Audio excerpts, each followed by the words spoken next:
What is up, everybody? Hopefully we have gotten past all of our technical difficulties today. I shouldn't say that. Saying that probably just brings them on. What a week it has been. What a week it has been, my friends. For those of you who didn't get to watch my This Space show, because my departure was rather abrupt from my channel, because what happened was my computer likes to randomly shut off sometimes. So my computer upstairs randomly shut off. Sorry about that. So anybody that didn't get to see it, well, those videos will be cut up and put on the Angry Ginger live clip channel, so you guys can watch more there. There'll be a couple over here as well, so there'll be plenty to watch. Oh my god, what a week it was. I had like 1 million people out at work. I almost got rear-ended in the rain by a kid that was going very fast. My anal virginity was definitely at stake. Luckily, that kid missed me. Just barely missed me. One day, the stream just cut out because of bad internet. The next day, the computer turns off. I was supposed to have a show with Visora, but we both were having problems, so we both said that it was fine not to do it. And then we've been editing. Not to mention, just lots of stuff going on this week. It's been crazy. It's been crazy. But I hope you guys are having a good day. Hope you guys are having a good week. We made it to the weekend. That's all that matters, right? All right. What is going on, guys? Let's see who's in the chat. Let's get to the show. Let's talk about all the crazy stuff. We got kind of a little bit of a variety show. We got a lot to talk about. Weird little different things. Of course, we'll talk about the Epstein files a little bit. But that's going to be every single show. And we got a lot of other stuff to talk about. So, first of all, Mitchell Carey, number 1. Mitchell, very good. Good job. Came in there very fast, very strong, assertive, aggressive. Good job, Mitchell. What's happening, Roxanne? What's going on? Tammy, Swift, not number 1. You can't declare first. You can't just declare first, okay? It's not how it works. Swift, welcome. Welcome, Swift. Let's see. Jen, what's up, Jen? Woke Mike, what's happening, Woke Mike? I know you're not allowed over there on the this space because you're a bad child. I don't know what you did. I don't know what anybody does over on this space to get themselves banned. I know that they're definitely a little bit more careful with people. I don't know. Apparently, not. They have a lot of moderation going on over there at the this space channel. So yeah, it is what it is. It's their space. So, but like I said, you guys, I'll cut up those videos. You can watch them other times too. Jen, you got some helicopters. Jen, I've been watching the people outside live streaming the ICE protests, and it just cracks me up because all it is right-wing people going there and causing problems with people that are, protesting loudly. There's definitely... I saw 2 guys, playing soccer in the street the other day. Just out there in front of ICE. Just kicking the ball back and forth. It's crazy. The right-wing people just come there and they just start shit. And then they're like, look at these crazy Antifas. This is what it's like out here. Shit's going down. I saw Nick Sortor got punched in the mouth. Why do MAGA people keep getting beat up by girls? It's a thing now. Ever since Pickleballs got beat up by a 15-year-old girl. Nick Sortor got a bloody nose and sent to the hospital by some lady that was there. I thought you guys were like alpha dudes. What happened to the alpha dudes? They're all out there getting their ass whipped by fucking ladies with fucking gauge earrings and nose rings. That's what you get. Don't fuck with those ladies. They'll fuck you up. You deserved it. Let's see who else is here. Liz, what's happening, Liz? Nightbot, good job. Keep doing your job, Nightbot. Jeannie, what's happening, Jeannie? Cajun, what is going on, Cajun? Eagles playing the Broncos this week. I had no idea. Giants are playing your Saints, so you have a chance this week. I think the Saints might be able to beat the Giants. It's a possibility. Dee Dee, what's happening? Dee Dee, you saw it all. Good job. Merry Christmas. It's always Christmas here in the underground, okay? Always Christmas. Always Christmas on the Angry Ginger channel. You guys know why? Because it's coffee. And if I have coffee, it feels like Christmas. Because it just makes me that happy to have coffee. My virginity was at stake, Roxanne. And it was rather close. Let's just say I pulled a maneuver. I fucking just moved to the right just enough to give that guy enough room to squeeze between me and the oncoming traffic. And me and that kid made eye contact. I gave him one of these. And then I drove off. Because that's how I roll. What's happening, Etch? Early? A little bit early. Like 5 minutes early, I think. Mitchell wouldn't make it 10 minutes on MySpace. Me neither. I was never on MySpace. I couldn't do it. I wasn't into the social media back in the day. You're amongst the MAGA big time today. You attended your electric co-op annual meeting. So many hicks there. I figured they will do the best with what they have. Cajun, you survived it, and that's what matters. That is what matters. All right, what do we got going on today? We got plenty to talk about. We got a lot to talk about. You know, how many Americans do you think have figured out now that Puerto Rico is part of America? You know the thing about all this, like, craziness and people getting fucking worked up? You know the good thing about all this? I feel like it's actually educating MAGA. Like, MAGA's like, Bad Bunny's not an American, he's Puerto Rican. What? Wait, what? It's kind of nice. They're all figuring some stuff out now. It's good for them. They're learning stuff. I don't think we have any hope, but they are learning stuff. So that's good. It makes me feel good inside. All right. So what do we got going on? No tax on tits. That's right, Mitchell. We have to keep that going because that's going to be part of my campaign. All right. So what do we got going on today? Funny enough, we have Andrew Schultz talking about Bad Bunny because Andrew Schultz has changed the grift. Andrew Schultz, we're finding now. A lot of these podcast bros are like, "Oh, this isn't great. This is not great at all. Maybe we fucked up. Maybe the grift and the money wasn't worth burning down the entire country." You see Theo Von, who I genuinely don't believe Theo Von's like a bad person. I just think he's kind of a dummy. It's not the smartest dude. He's like kind of like the prime example of the trailer park guy that is not very well educated. You know, my people. He got all mad at Trump because they used some fucking quote from him or some video from him. And he made him take it down. And then we've got Andrew Schultz here making fun of MAGA for not knowing that Bad Bunny is an American. So that's great. They don't even speak American. Exactly, Jen. It's very confusing for the MAGA. They're like, but he's brown, though. but he's brown. He doesn't speak English. What are you talking about? But we've got that. I saw this, and I haven't had a chance, but this is part of the Bad Bunny thing, right? Is that it turns out that Crystal Ball owned fucking Tommy Loren on her own show on the Bad Bunny thing. And it's weird, too, because look at Tammy Loren. Why is it everybody that gets involved with Trump, like, their face changes? Do you think that maybe, possibly, these people are actually being replaced? Do you think all that shit, like, back in the day when they're like, Kanye was replaced and stuff like that, do you think maybe they were actually right? Because all these people, like, fucking Kimberly Guilfoyle, Laura Loomer, like, all of them, like, they join the MAGA cult and then their faces actually change. It's pretty weird.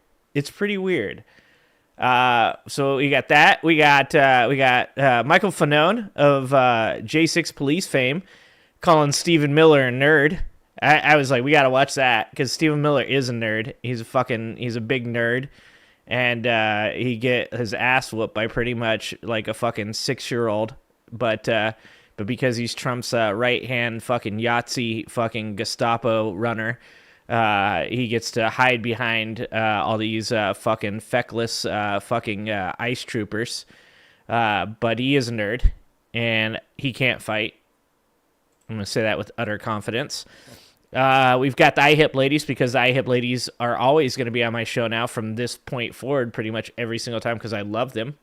I love them a lot. All right. We've got David Pakman talking about Jubilee and canceling his Jubilee appearance.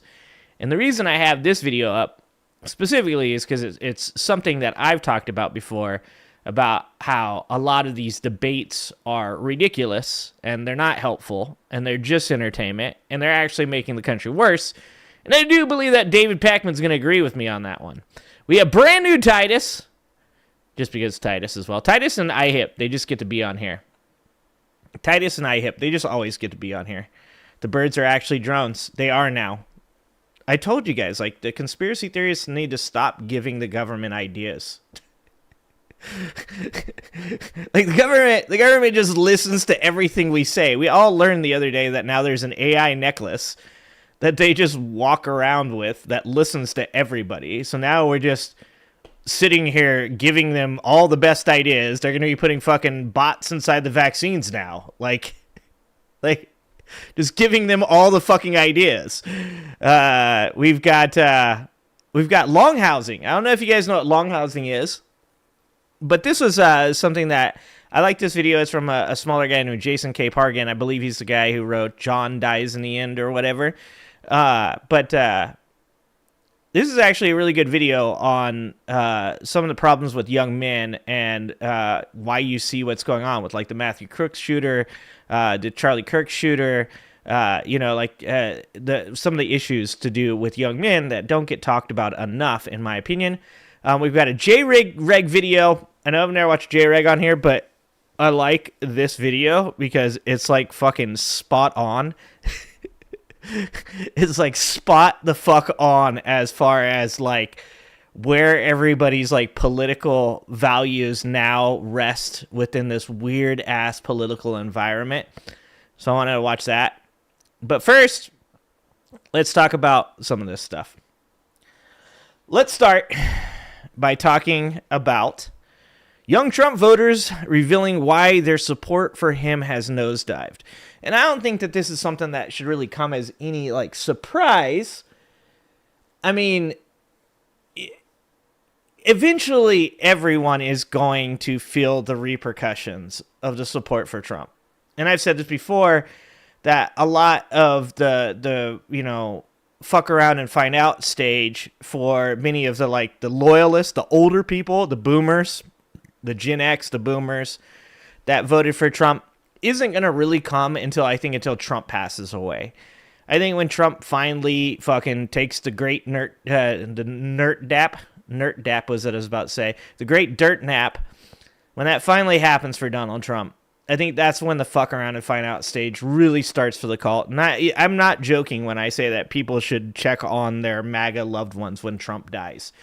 Because when he does, I do believe that some of these people will not want to exist on this mortal coil anymore. And as fucking weird as that is to say, I believe it's the truth. But, farmers are getting their portion of this. You've got the immigrants that are getting their portion of this, that had voted for Trump. And young people, I've said this before, is that, like, as a young man, you're not going to ever sit down across from a young woman and espouse Trumpian ideals.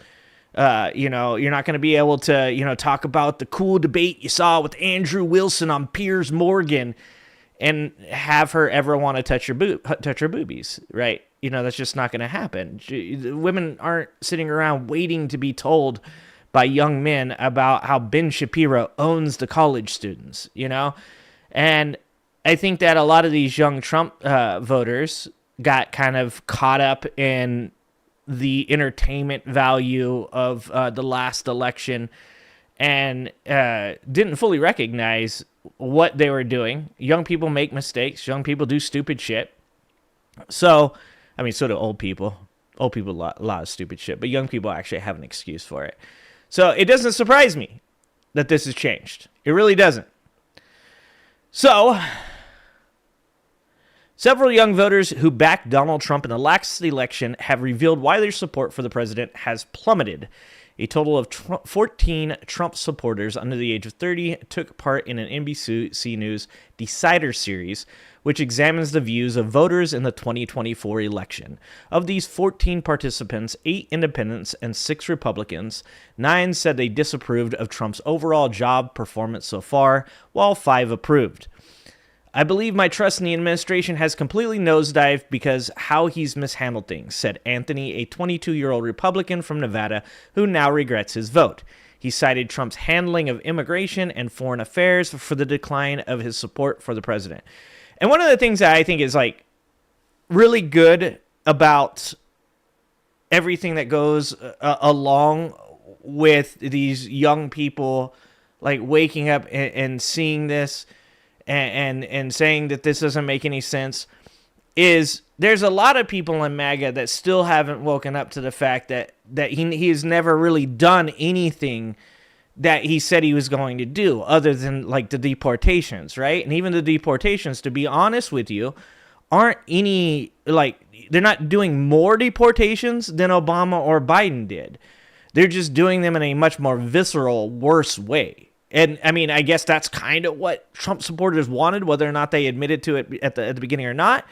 But this isn't some kind of great deportation in a way that, like, they're blowing Obama or Biden or Clinton or Bush or any other president out of the water with these deportation numbers, right? But, you know, they are actually doing that at least. And viscerally, it does look like they're doing what they wanted them to do. And I think at least one of the good things about the young people seeing this and saying, hey, like, I don't like what he's doing when he goes and bombs Iran. You know, I don't like what he's doing when we're perpetually on the precipice of World War III because these are things that he said he wasn't going to do. Like, I mean, if you think about it right now, the big win, the big W that Trump is resting his hat on is Gaza. And it's like, it's like coming in at the end of a fight where one dude has just massively beat the shit out of the other person. Like, the other person is on the ground, they're bleeding, their teeth are in the back of their throat, they're concussed, they're you know, half dead at this point, or 3/4 dead, and you're walking in and you're going, hey, break it up! And you push them away and you're like, I broke that fight up. I saved that man. Like, his big W right now is coming in after Israel has bulldozed all of fucking Gaza, murdered countless people, and he's like, I solved it, I finished the war. Like, no, motherfucker, Israel finished the war. The ass beating has taken place. You don't get to pop in at the end and be like, I stopped it. Like, that's his W. So it's good to hear that these young people are saying, actually, what he said he was going to do and why I voted for him, those things didn't happen. And that is causing me to withdraw my support from him. And I hope that they've learned from this, because young people do have the excuse of being young and ignorant. It's never going to feel good to know that this situation was caused by anybody that decided to cause it. But if I do have any sympathy for any group of people, it's going to be for young people, because old people are the one that fucked it up for them. So anyways, Sean M., a 23-year-old independent from Pennsylvania, also pointed to Trump's hardline immigration approach as a reason for his disapproval after the president's return to the White House. I have not been agreeing with just taking a bunch of immigrants, and even if they are innocent, throwing them back to God knows where, Sean said. So see, that's what I'm saying there, is like, even the one thing that you can say that he's probably actually followed through on, they don't like the way he's going about this.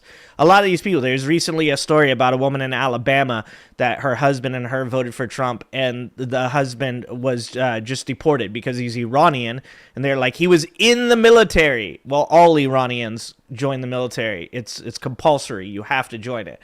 So, you know, a lot of people, even that wanted the deportations, aren't happy with the way that Trump has gone around doing this either. So Trump's rise in support among young voters was one of the key reasons for his sweeping 2024 victory over former Vice President Kamala Harris. He won 43% of voters aged 18 to 29 last November, a 9-point rise from 2020, according to NBC exit poll. Trump also secured 49% of males in this age group compared to 48% for Harris. And even that being said, like, Trump supporters oftentimes over exaggerate how well Trump did, specifically with like minorities, with black people, with women, and with young people, right? Like, the Republican Party has never been popular with young people, so any rise in statistics for them, they call like a big win. They're like, no, we did it. We're badass. We're so amazing. How much did you get? Well, we got 49 and she got 48. Like, I mean, that's bad if you're a Democrat, because you lost overwhelming support. But it's not great for Republicans if you're like, we beat them by 1%. Man, we really trashed them. It's like, I don't, like I've said before, I don't think that Trump supporters know how numbers work or statistics work. So, but as Trump's second term enters its 10th month, young voters have cited his sweeping tariff plans, mass deportation push, and fallout over the Jeffrey Epstein saga as reasons their support for the 79-year-old is waning. The tariffs have been a little counterintuitive, said Elizabeth, a young woman, a 25-year-old Arizona independent. God damn it, man. That just hurts so much. And I blame the Democratic establishment for losing these young women. Arizona independent whose husband, a car salesman, has been affected by the rise in prices for car parts. I believe with the reasoning behind them, I do think that something has to be done to compete with the other countries. I think it just should have been affecting maybe the big businesses versus us as the consumers being affected by it. That's not how tariffs work. That's not how tariffs work. Imagine if anybody would have been listening to the people saying that tariffs are a regressive tax. Imagine. Now, imagine if these people would fucking catch the fuck up to the fact that we're past that now. We're past tariffs now. We've moved on to, this is no longer an industry economy. Just wait until this young lady finds out the fact that cars as a whole, fucking in the way that the industry is working, are going to be a losing game for quite a while, because America's economy is now a service industry. Did you know that now in a Mercedes, when you buy a Mercedes, there are options to unlock to make your car go faster? This is a service industry. They don't make money off of cars anymore. They make money off of selling you shit along with it. The banks make money off of the interest. Like, you are just a fucking tool for them to make more money off of. Oh, thank you for the $5, fan. What's up, fan? Fans your death, $5. They did deliver on Own the Libs, but they ruined the country to do it. It's like they shot themselves in the foot to taunt their neighbor. Exactly, fan. It's the literal expression, the cliche, cut your own nose off to spite your face, right? It's just the stupidest thing that you can possibly imagine. It's like being on a sports team, and you got a really good sports team, and you want to be, let's say, the number one receiver, but you're the number two receiver. They put you in the slot, and you're like, but I want to be the number one receiver. Now, you guys could win a Super Bowl. You go to Disneyland. You're going to get a fucking dope-ass bonus. You're going to get a great contract. You're going to get a trophy. You're going to get all this shit. And every time you go out there, when the quarterback goes to throw you the ball, you intentionally do not catch it. In fact, you try to make sure that the other team intercepts it. It's fucking dumb. You are hurting yourself. You voted to literally burn down your own home. Like, I don't even know how to properly express to you how stupid that is. I don't have the words for it. It's very sad. I feel like the transparency as well is an issue, not just the tariffs, but also feeling like he switched positions when talking about the Epstein files, from saying it's a huge deal to saying, oh, it's not really a big deal, added Richard B., a 22-year-old from Pennsylvania. Richard said that while it's not a bad thing for the president to make immigration one of his main focuses, Trump also needs to recognize that people are struggling more and more and not just housing, but also the state of living itself. And, you know, my main concern with this is that people aren't mad enough, to be fucking honest with you. Like, my main concern is that this is a lot of ho-hum, well, it seems weird. Like, imagine this with the Epstein files. Imagine it this way. Imagine if you were pretty sure that your sister's husband had murdered her, right? Like, you're pretty sure. You've heard about files and evidence and all of these things that proved that this dude did it. And somebody was like, I'm going to investigate this crime. And you're like, cool, awesome. I want this guy to be the investigator. So you get him to be the investigator. And then he comes out and he's like, actually, I'm not going to investigate it. It does seem like it was natural causes or something else. You know, we've looked into it, but we're not going to look into it too hard. And then you were like, okay, well, I mean, that's weird. Instead of being like pissed off, instead of being like, no, hold on, motherfucker. You said that dude probably murdered my sister. Imagine if you were just like, well, I mean, it does suck that he doesn't want to look into it. Like, that's the weirdest part about all this. You would think that the person would be like fucking hopping mad, just losing their mind, being like, no, there is absolutely no goddamn way I am letting you walk away from this. You are going to investigate this murder. Now people are like, you know, it sucks. It's weird that he doesn't want to do it. Still, despite 9 young voters voicing disapproval of Trump's performance, only one said they would vote for Harris in 2024 if given the chance for a do-over. Oh, Jesus Christ. I love the poorly educated. Oops. The days of the technical difficulties are not over yet, folks. There we go. The man's a genius. Person, woman, man, camera, TV. Here come the stimmy checks. They're going to have to give us money at one point, Redunk.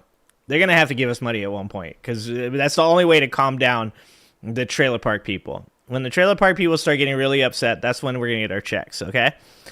In September, the New York Times also spoke to a group of young and disillusioned Trump voters who now regret their decision. Mustafa, a 28-year-old from Georgia, said he now feels Trump is acting as a dictator, while 32-year-old independent Kelsey described Trump's mass deportation plans as way too aggressive. If you want to be 100% on this, I think that it's on the Democrats to take advantage of this. And this is why the Democrats always fail at this. Is they want to sit on the hands. They want to put the hands under the butts and keep the hands warm. They want to just sit there and their whole point of view is if people see how bad things get, that they will eventually just, go, oh, we'll vote for a Democrat instead. But when you look at the statistics surrounding the current polling numbers of Democrats and how many Democrats are actually upset with Democratic leadership, you can tell that that's not going to be the way this works. And this is why Hakeem Jeffries needs to go. This is why Chuck Schumer needs to go. And I'm not even going to say 100% they have to go. They could change the way they're doing things right now. They could save their own asses. They could choose to, instead of going about things in the manner that they're going about them, they could go about them in a more productive manner, and I would change my opinion. But to do that, it's like the IHIP lady said the other day. Like Hakeem Jeffries and Chuck Schumer, every time that they take the podium, should be going, Donald Trump has dementia. Donald Trump is a dictator. Donald Trump is a 34-time convicted felon who has been held liable of sexual abuse of E. Jean Carroll. And they should be just saying that shit over and over and over again. Because, to be honest, that was one of the ways that the right beat Kamala Harris. They just demonized her. They demonized her, called her communist. They made up shit she said. They took things out of context and changed the meaning of it. So it's really up to the Democrats to actually take advantage of these young people being disenfranchised because, like they said, even if they had the chance to do it again, they still vote for Trump. How fucking insane is that? If you're a Democrat, if you're a leader out there, and you're not finding a way to speak to young people, a la AOC, the way she's doing things, then you're failing, and things aren't going to get any better. So, the stranger. Ah, yes, the stranger. That is how you get a stranger. Tuck that fucker under one of those legs and you lean on it real hard. Well, I can tell you one group of people, guys. I can definitely tell you one group of people that currently know how much of a farce the United States of America is. They're all laughing. They think this shit is hilarious. We watched that news from France the other day where they clowned the fuck out of Donald Trump.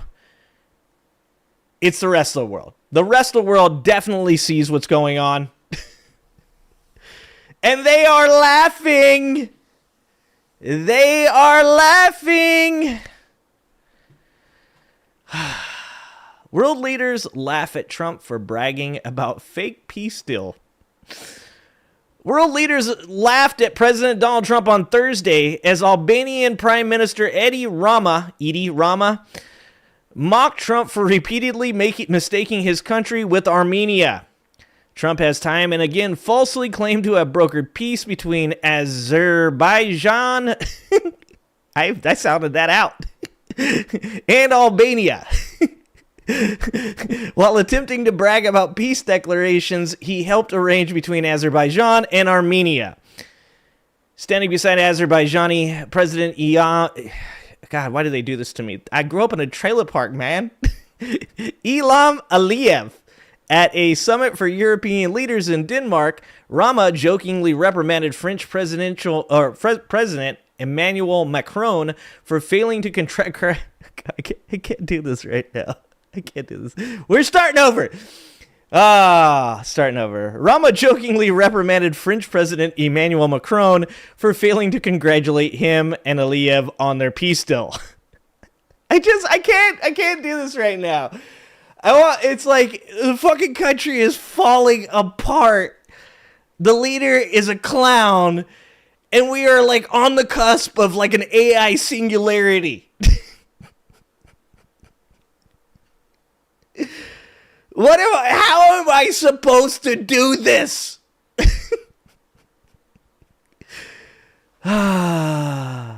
You should make an apology to us because you didn't congratulate us on the peace deal that President Trump made between Albania and Azerbaijan. Rama said dryly as Macron and Aliyev laughed. And here's the video of it right here, guys. You guys ready for this? Let's just watch them laugh at us. Let's just watch them do it. Let's get this. Let's go ahead and get this live and in color. Make an apology here to us because you didn't congratulate us for the peace deal that President Trump made between Albania and Azerbaijan. I'm sorry for that, guy. Yeah. So, and you worked very hard. You worked very hard. We had 500. And did you see him? He looked up at the camera. He knows that the camera's on him, and he's laughing.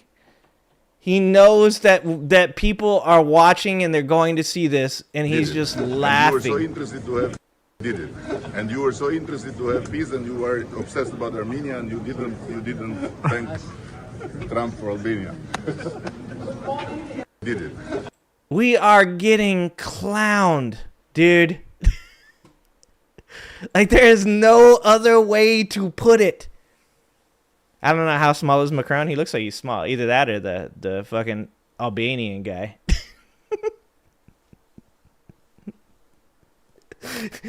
Is huge. We're getting clowned. Like, this is like so poetic for MAGA, to be honest with you. It's so poetic because they're clowns. And they're the people that are like, they want to be like so well respected. They want to be hard asses. They want to be like fucking seen as somebody. Bro, you know who I am? Do you know who I think I am? They want it so bad. And just like them, Donald Trump is getting laughed at by everybody. They're just like, I just have secondhand embarrassment because I just happen to be from this country too. It's like having a significant other that just like gets shit-faced and then pisses in the fruit punch, like you're like, he's usually, when he's not drunk, he's a good guy. When everybody around you's like, nah, actually he isn't. This is an abusive relationship. Oh man, it's absolutely amazing. Last month, Trump made the mix-up on Fox News, as well as during a press conference in England, where the president also struggled to pronounce Azerbaijan, saying, to think that we settled Azerbaijan and Albania as an example.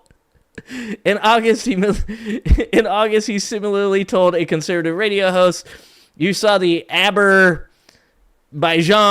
that was a big one on for 35 years with Albania. Think of that. In a recent speech, Trump was finally able to recall the name of Armenia, but this time erroneously said it had been a conflict with Cambodia rather than Azerbaijan.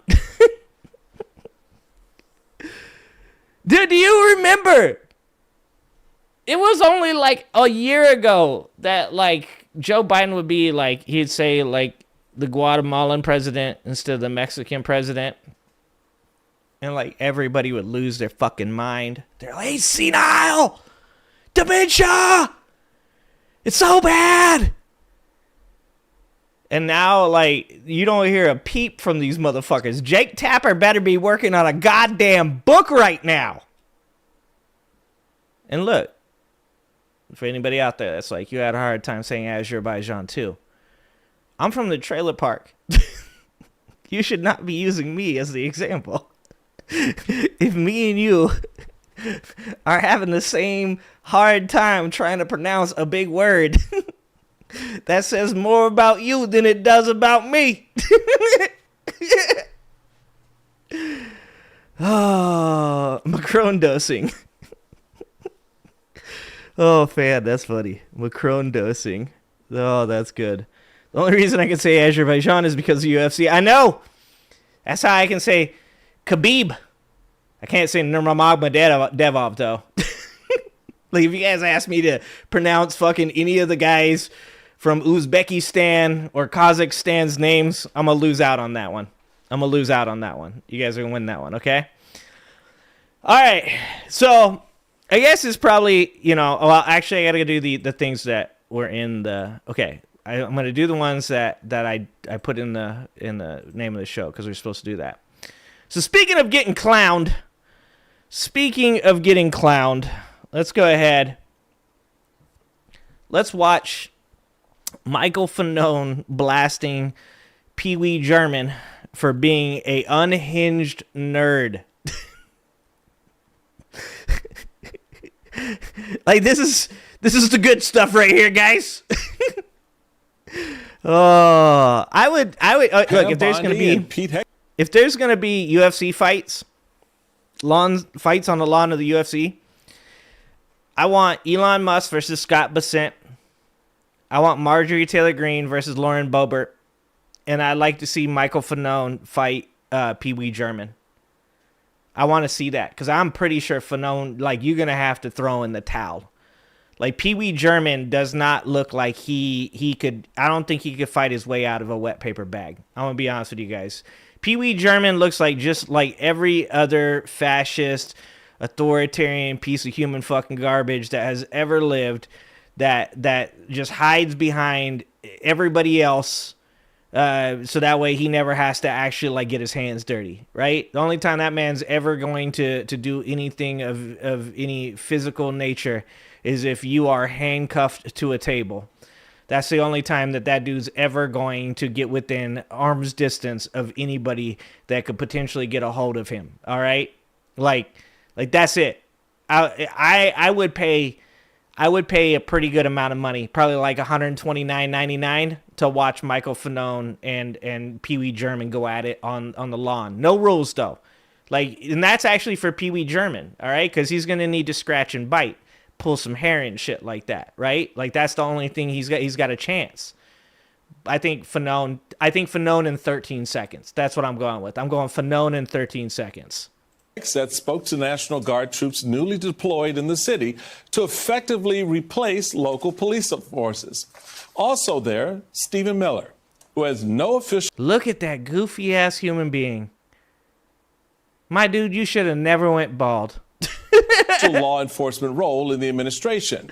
But listen to how these officials spoke about the work of these federal troops.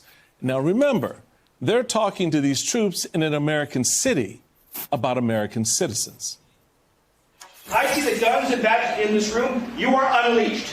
I'm going to be honest with you, just to start that, I thought that was Hitler. Let's get that one more time. I don't know about you guys, but the way that came off, hold on, let me go in here. Let me just see if I gotta make sure, okay, my sound's all the way up. Good. That sounded like, that's what I heard. Nines, friends! I see the guns and bats in this room. Tell me you are unleashed. Tell me that wasn't German. Tell me that wasn't German. One more time. I see the guns and bats in this room. You are unleashed. The handcuffs that you're carrying, they're not on you anymore. They're on the criminals. And whatever you need to get it done, we're going to get it done. They think that they're hardcore. We are so much more hardcore than they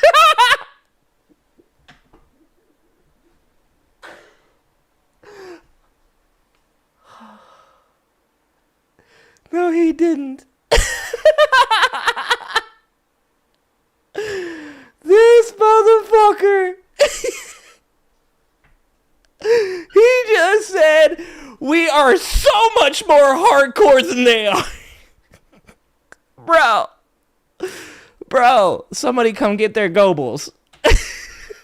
Listen to this motherfucker. We're going to get it done. They think that they're hardcore. We are so much more hardcore than they Oh my God, that is fucking gold. I need to clip that. They are. And we have the entire weight of the United States government behind us. We're not here to second guess you. We're here to have your back, to unleash you, to do your job so you come home safely.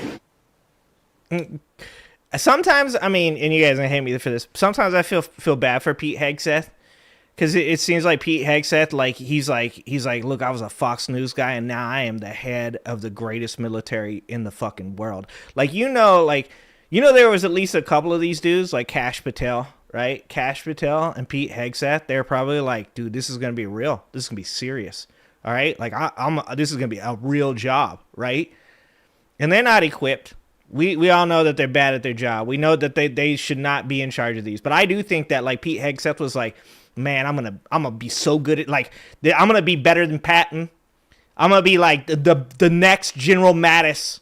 They're gonna call me Mad Dog Pete Hegseth. And he came out there and he had to follow that. He had to come in after Pee Wee German being like, we are so hardcore, and Pete Hegseth was like, I don't have much to follow that with. To unleash you. The language is even starker when you consider that just days ago, Trump told military commanders they would need to confront the, quote, enemy from within. As I write for MSNBC.com, Trump and Hegseth's speeches that day were a disgrace, a violation of the sacred line between civilian control and military professionalism.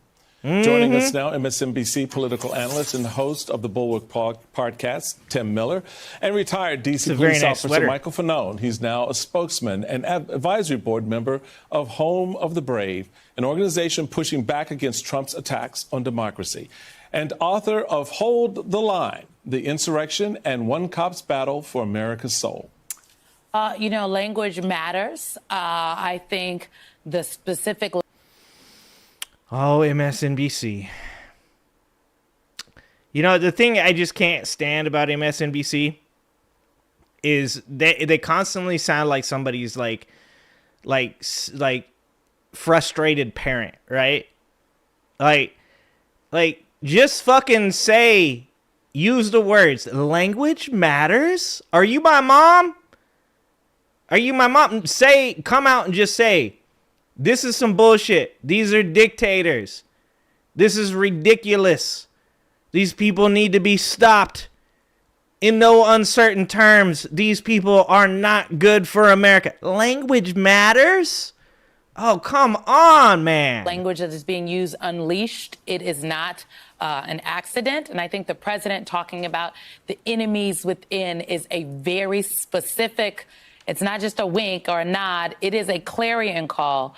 Officer Fanone, I'm wondering what you think, hearing what the president has said over the last couple of days, but also that clip from Stephen Miller talking about really the military... Don't let me down, Michael. Don't let me down, Michael. Militarization of local police departments aided and abetted by the National Guard.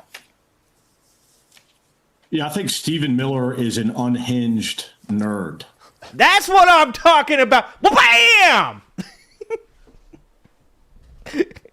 Coming in hot. And I would venture to say that most law enforcement officers in this country don't take him seriously. And I want to say that saying things like that, while it is incendiary and it's disgusting and it's disgraceful, there you go, bro. The policies and procedures that exist in American law enforcement agencies across this country at the state and local level are so ingrained in their officers that listening to a propaganda speech by Stephen Miller is not going to change the way that those officers, for the most part, conduct their business. I'm going to disagree with him on that one. I think we've already seen enough of it, right? We've already seen enough of it. We've already seen plenty of these police officers willing to do whatever this administration tells them. And it's not like all these police officers were doing great before this. And I've said this before for people that don't know. My uncle is a lifetime CHP officer. My aunt is a CHP officer. My entire family is military. I have respect for good cops. The problem is there's a lot of bad cops. And that's, one of the problems with our country right now is the incentivization of putting people in prison for profit. It's the problems with our drug laws and the war on drugs. And more importantly, it's because in this country, you only have to do between 3 and 6 months worth of fucking the police academy before you get to go out on the street and start, walking around with a firearm and deciding, who gets to do what. Like, Fanone here, I'm sure is a good dude. And I'm sure that, maybe in the departments he was with, he had people around him that he thought really brought to the force the type of honor and integrity that he would want to see. But unfortunately, most of us in America, by the way, on the other side of this, my nephew was shot and killed by police officers. There are plenty of police officers out there that are more than happy to do exactly what Donald Trump and this administration wants them to do. Plenty of them out there. We have not been picking up the best and the brightest of America and giving them badges. We have been taking anybody that comes off the street, regardless of penchant for physical violence, an inability to make good decisions. Like, let's not beat around the bush. Let's call it what it is. These police officers that we see in Chicago, that we see in Illinois, sorry for the people, I pronounce yes. In the Illinois State Police, we see them going right along with anything this administration tells them to do. And that doesn't matter. Black, white, female, male, it doesn't matter. They're going right along with it. What I do worry about is that this is a advertisement or a promotional video for new hires, people that are coming into the career of law enforcement under this administration, who see the brutality, who see the state-sponsored violence, and are attracted to that. And here, okay, I didn't give the man enough time to speak. Good job, Michael. Good job, Michael. Thank you for the $2. Trouble with police is a bad one spoils a bunch. Exactly. Bad apple spoils a barrel. Things like take the gloves off. When they spit, we hit. And, you are unleashed. That's what concerns me, is the future of law enforcement in this country and what, who is going to be attracted to that profession. Tim, yeah, and another thing to be said there is that I hear a lot of people saying, well, good officers will just not do what they're told or they'll quit, right? Well, that's not actually a great outcome, because if all the good officers quit or they're fired because they don't do the job, then all you have left is bad officers, right? And then the only people, as he said, that are attracted to that job after that are people that want to be corrupt, that don't mind doing the bidding of a authoritarian dictatorship. This is one of those places where you can take a really bad situation and make it actually a whole lot worse. I think that Officer Fanone makes such a incisive point there, right? That this is really about recruiting new folks who want to join the fight. Because if this were simply about normalizing the use of military forces in American cities, then one could argue they should be playing it cool, right? They should be going in. They should let the action speak for itself. It is almost as though they cannot contain themselves and allow the action to simply speak for itself. They have to narrate what is happening. Yeah, it's intimidation theater, right? Like, that's what that is. I mean, Hegseth was a weekend talk show host, so, like, that's what he knows, theater. And they have to bring on, it's so funny, mainstream media now has to bring on alternative media to make their shit worth watching. This is hilarious. That's what you can tell Good job, Stephen Miller's Tim. trying to do to sort of butch himself up. And I'm with Fanone. Look, and he said that the policies and procedures are ingrained, in our local police departments, and obviously he's going to know that better than me, and I trust that. This is the issue, though, is that it is an intentionally a recruitment effort. Like, they have the resources now for recruitment. I mean, the ICE amount of funding that's going to ICE, if the government, ever starts working again, is going to be greater than the State Department. It's like greater than the Israel military. Yeah, because it's their own personal military. ICE is this government's own personal military. Because they're, like, when people talk about, like, using the actual military, the Army, the Marines, the Navy, the Air Force, that's more difficult for them to do, right? Like, it's a lot harder because those people, the ones specifically in higher positions, are a lot harder to manipulate. But when you start just dragging, any and everybody off the street, including fucking an ex-Superman actor, Dean Cain's fat ass, off the street and giving them authority and giving them badges and giving them, the right to go out and attack the citizenry because they feel like, they've been, aggressively prosecuted by the left and their woke ideology. You're literally creating a standalone army for Donald Trump and his minions, like Stephen Miller and Tom Homan.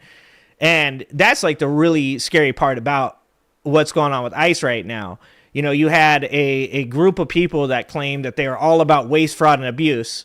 And then when that waste, fraud, and abuse actually takes place, they're silent. That's because they never cared about waste, fraud, and abuse. The only thing they cared about was taking down the woke left.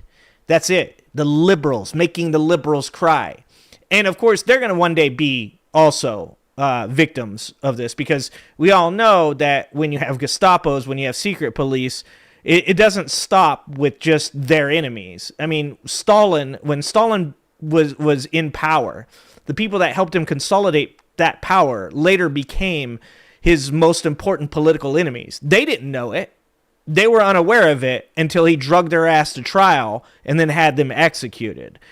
People disappeared constantly from Stalin's regime, not because they had done anything, but because he was paranoid, because dictatorship leads to paranoia. These people eventually are going to be the victims of the same violence that they are currently applauding. And when that happens, they'll cry out and say, how could I have seen this coming? No, you didn't see it coming. You actually helped it along. The amount of money is going to ICE. So they got to recruit and bring in a bunch of new people. And the new people they're bringing in, they're trying to draw the types of people that want to be unleashed, that want to go after the enemy within. And I think that's the ominous part about this. And if you look at the one thing I just want to add to the quote you played from Trump, is he doesn't just say that we have an enemy within. He says that the enemy within is more dangerous than the foreign enemy. And you don't know who they are because they're not wearing uniforms. It could be anybody. Yeah, in fact, the way he said it was he said, for too long, this country has focused on foreign adversaries, and they need to now focus on the enemy within because it is more dangerous than our foreign adversaries. Like, break that down for 1 second and ask yourself, Donald Trump thinks the woke left is more dangerous than Kim Jong-un, more dangerous than Xi Jinping, more dangerous than Vladimir Putin. Obviously, he thinks we're more dangerous than Bolsonaro. Or Milei, or anybody else. And Millei's not really dangerous, just to his own people. Just to his own people. As all libertarians are. Generally harmless, except for to the people around him. It's just insane to have all of these people sitting around saying to themselves, like, we had to worry about Joe Biden. We had to worry about Kamala Harris. We had to worry about Obama. And then this dude literally says we should stop going to war with other countries and we should start going to war with our own people. And once again, they're silent, completely quiet. Like, that is just laying the groundwork for these new recruits, or maybe existing people that are on board with that, to like come in and start roughing people up, start treating people like enemy combatants. And I think it's a legitimate thing for folks to be worried about. I'm worried about it as we're kind of talking today in New Orleans. There's news that they're going to be sending troops into New Orleans, I think imminently too, on top of Memphis and the other cities that have been mentioned. Like I said, it's actually quite amusing how now news media has to bring on alternative media content creators for this to be any good at all, for them to get their message across. They're scared. The mainstream news media has played this game for so long of just being cowards and not really speaking out against anybody that actually will like do anything against them. Like, you know, the mainstream news media talked for like 2 months or 3 months straight about Biden's bad debate performance, right? 2-3 months of that. But Donald Trump says that we need to start, you know, going to war with people in our own country, using blue states as a training ground for our military, you know, and they got to bring on Tim, a former Republican. Well, actually, a current Republican. Tim Miller is a conservative, but he's a never-Trumper. You have to bring on Michael Fanone, an ex-police officer for the Capitol Police. Like, what happened to Walter Cronkites of the world? This is really sad. Let's see. I'm just trying to get my nut. Wasn't that Mr. Garrison? Dude, when I think about ICE, all I can think about is fucking Cartman, dude. Respect my authority.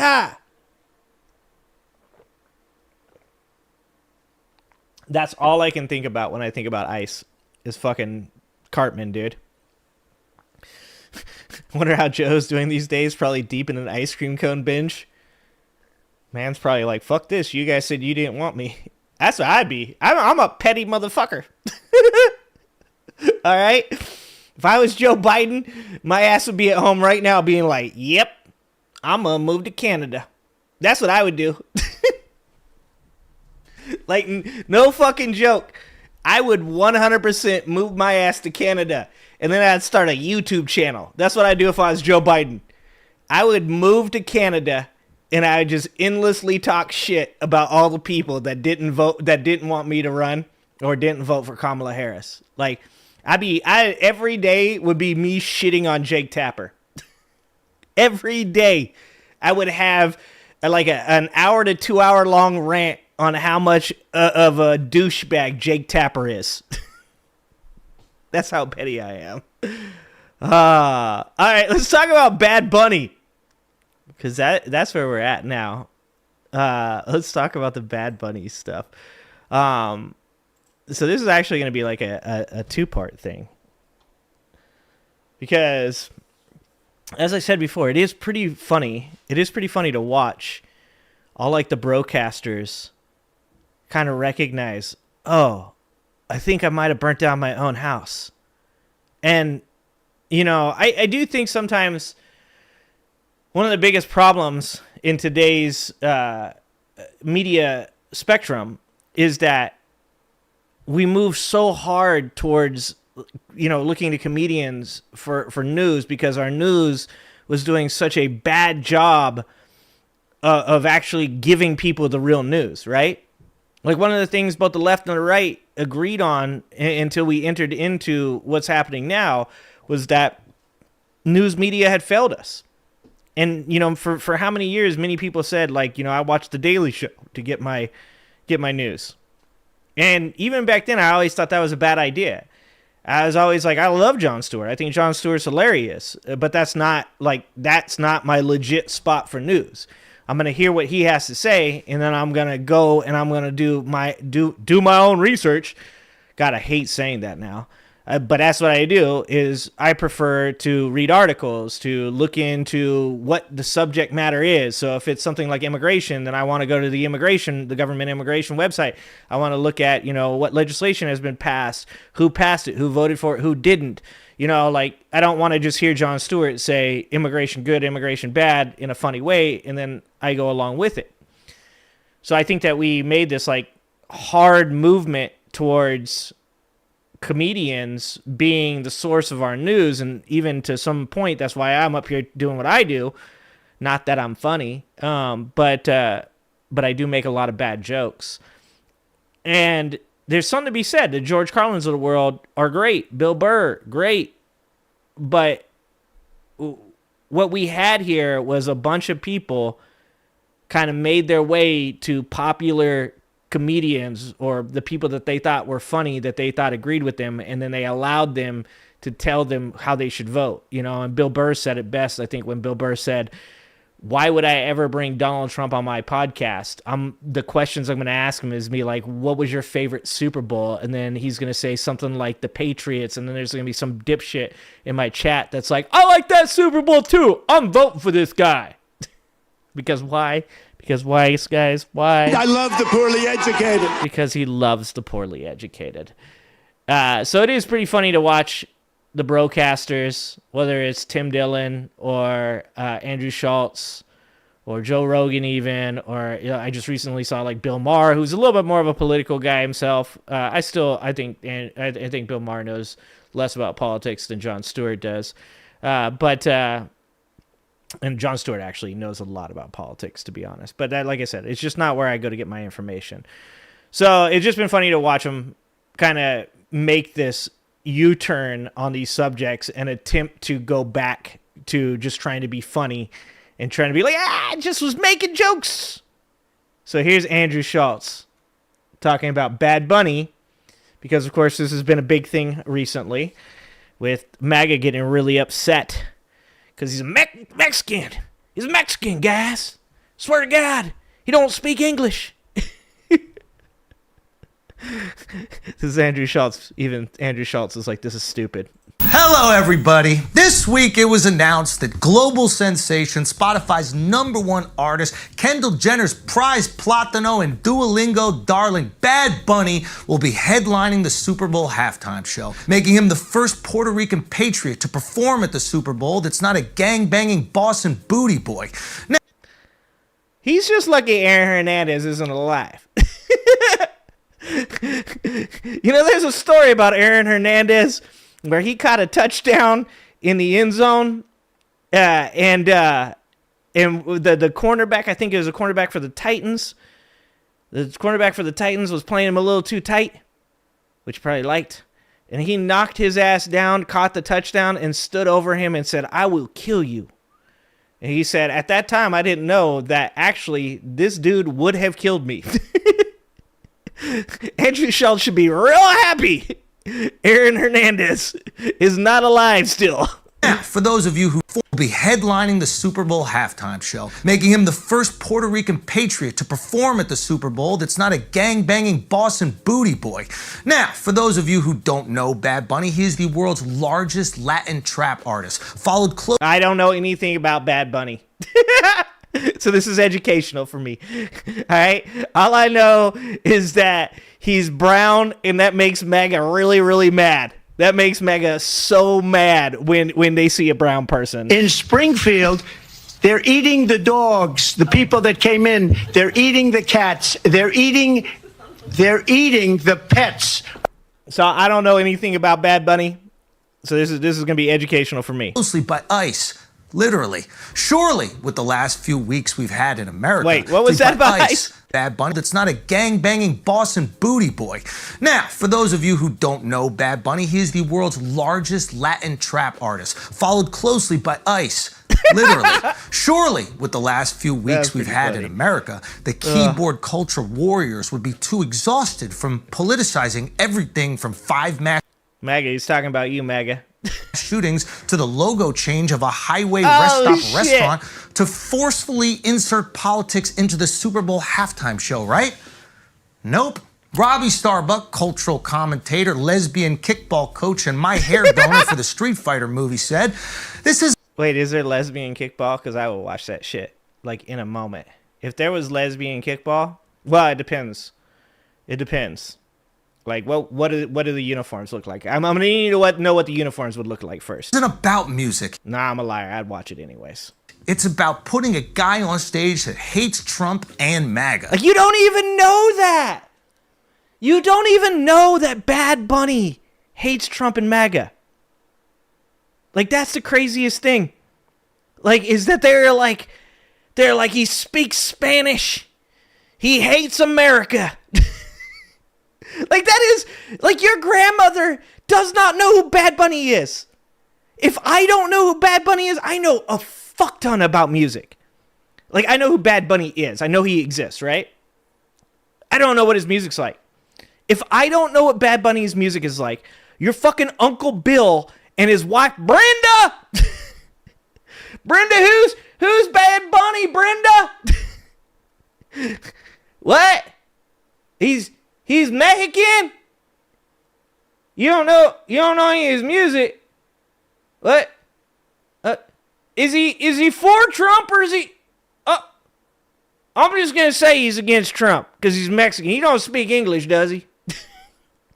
Like they don't know who Bad Bunny is. How do you know that he hates Trump and MAGA? Now, to be fair to this Leah Thomas Labubu doll, it is odd to choose an artist who doesn't have a single song in English. I did think Bad Bunny was a girl. Yes, I thought Bad Bunny was a girl.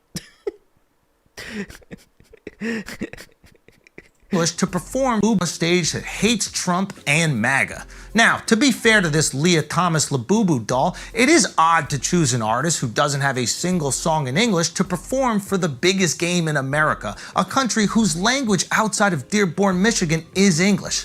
I'm kidding, Dearborn. I'll see you guys next week. Oh, that's Riyadh. Anyway.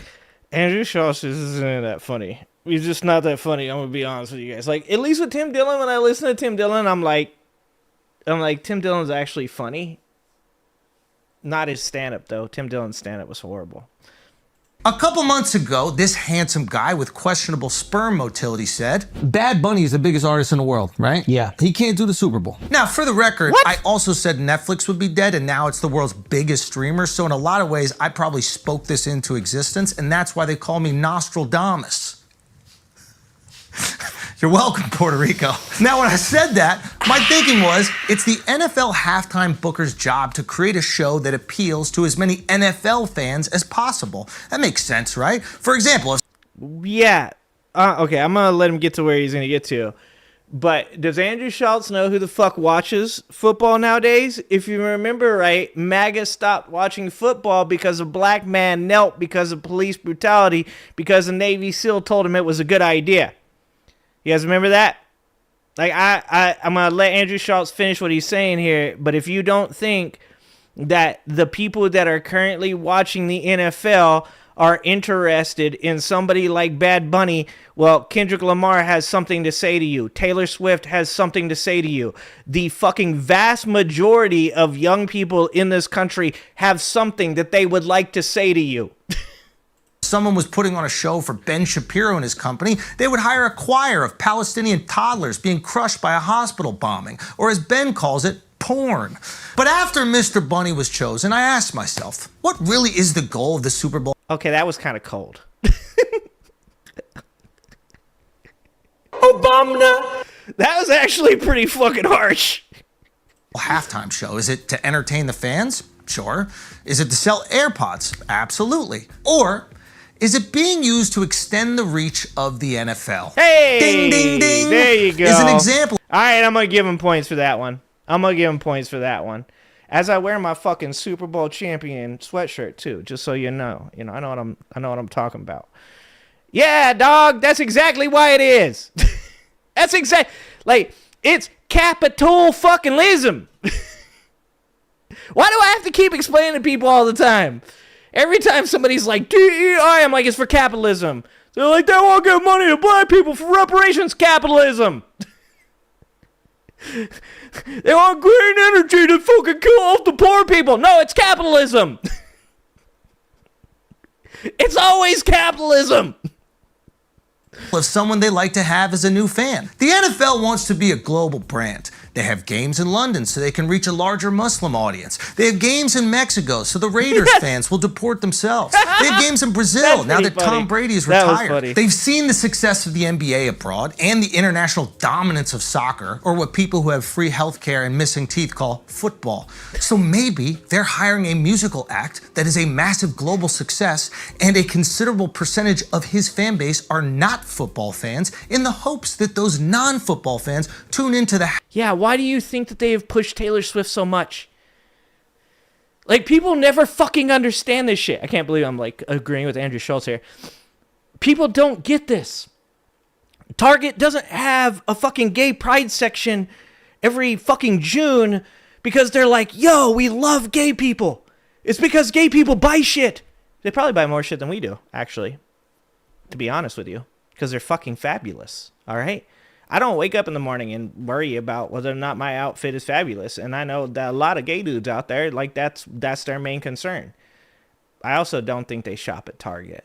So there might be a flaw in that plan. But anyways, I digress. Halftime show, watch a little bit of the game, and then one day, years later, their kids can get CTE too. Maybe, just maybe.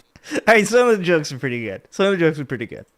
Not everything is about fuck Trump or triggering the libs. Chances are American Eagle just wants to sell jeans. Occam's razor says the simplest explanation is usually the right one. Well, this is America, baby, and our razor says follow the money. And you can probably buy that razor after Sydney Sweeney uses it to shave her American Eagle bald at scooterscooters.net. Can you believe someone actually got there first? Absolutely I can. This is America, baby. Fortunately or unfortunately, we get most of our information from social media. And the master rage baiters and reaction channels monetize the outrage. Algorithms reward that engagement. Then legacy media covers the controversy in a last-ditch effort to... Okay, somebody else wrote this for Andrew Schultz, didn't they? Somebody else wrote this shit.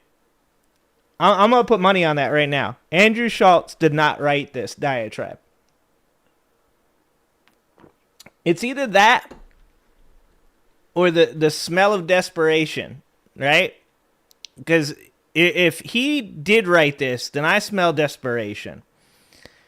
I smell that Andrew Schultz has, like, figured out the enormity of the mistake that he has made by helping Donald Trump become the president of the United States. And he's like, holy shit, I need to fix this. You know what I smell right now? This gives prisoner in the library of the prison learning how to be a lawyer. That's what this gives right now. That's like, no one else is going to help me out of the situation. I better figure this shit out. That's what this gives right now. Remain relevant. Then we open up our phones. And these stories seem inescapable. It's video after video after video. Not that one. And it looks like our country is tearing apart at the seams. It feels real.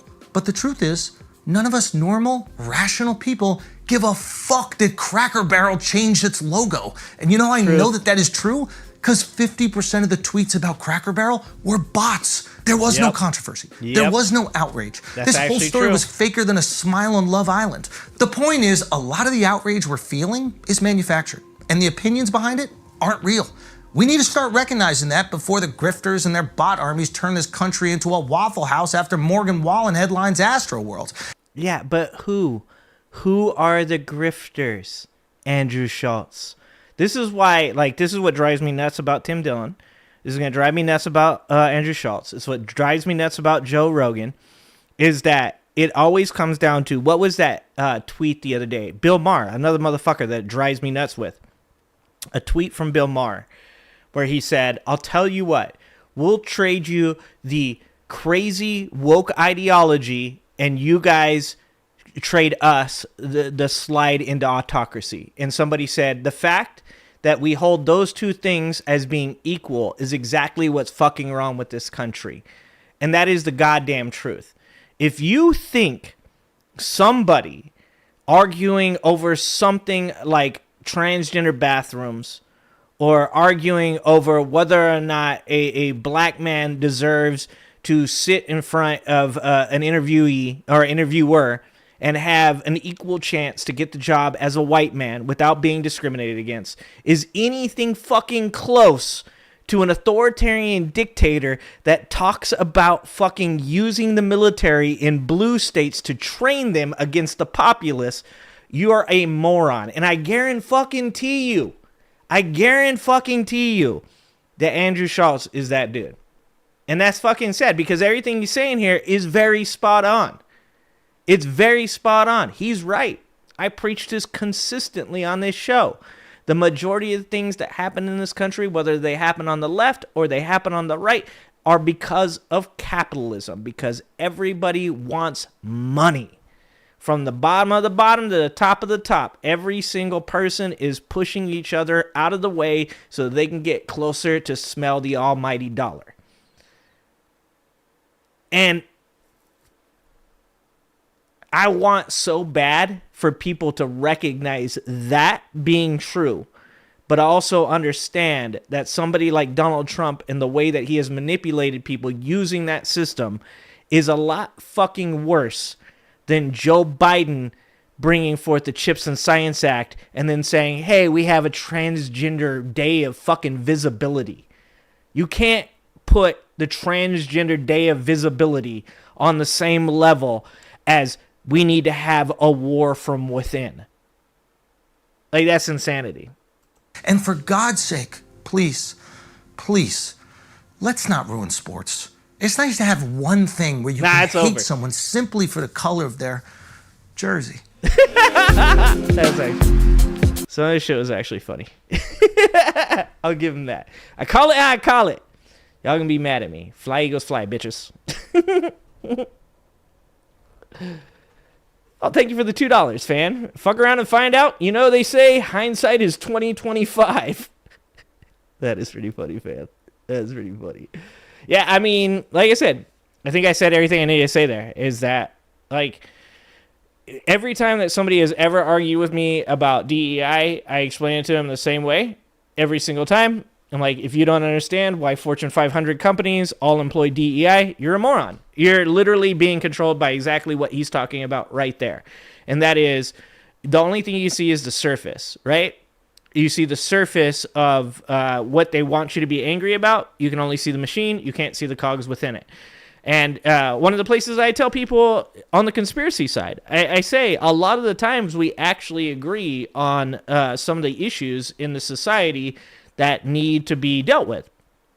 The power and corruption of our authority figures, whether they're left, right, doesn't matter, is very important to us. But we need to recognize what the reasoning behind why these people do these things are in reality and not what most appeals to us emotionally. And the emotional appeal that almost every conspiracy theorist will make is that there's, an attempt to, take out a part of the population through, this, and then they're going to use mass control and then robots and the vaccines, and they're actually serpent people and blah, blah, blah, all the fucking crazy stuff. It's much simpler than that. It's money. It's all money. You don't have healthcare because of money. You don't have a high minimum wage because of money. You don't have upward movement in this country because of money. Everything that has happened in this country, it almost always can be traced back to money. Every fucking time. Anyways, Jeremy, you're damn right. Fly, baby, fly. You fucking heard. We're going to beat the Broncos, okay? We're going to beat the Broncos. Tell you that right now. So, one other video I wanted to watch on the Bad Bunny thing was I heard that Crystal Ball, Kyle Kalinski's wife, Kyle's wife went on Tammy Loren, her show, and I heard it was good. I heard it was great. I heard it was amazing, and I heard that it involves a little Bad Bunny because Bad Bunny is hot right now. So let's watch Crystal Ball. Not to take anything away from Crystal Ball. Crystal Ball is her own woman. She is a badass all by herself. I just like saying Kyle's wife on Tammy Loren's show. And for all the MAGA out there, oh, Tommy. No, it's Tammy. If you don't know what that joke's from, go find a rapper named Wells, okay? A rapper named Wells from about like 6 years ago talking shit to Tammy here, okay? If you don't know why I call her Tammy, figure that out. Anyways, this is Tammy Loren getting owned by Crystal Ball with a guest appearance by Bad Bunny. Is because I'm about ready to do my commentary on it. But do you think Bad Bunny is a good choice for the Super Bowl? I'm not that knowledgeable about him, but it seems fine, and I don't know why it's a big deal. Seems like a great American artist, so sure. He's not an American artist, but he's Puerto Rican. That's part of America, dear. Oh, we are laughing. Oh, we are laughing. Oh my God. I love the poorly educated. It's kind of amazing, to be honest with you.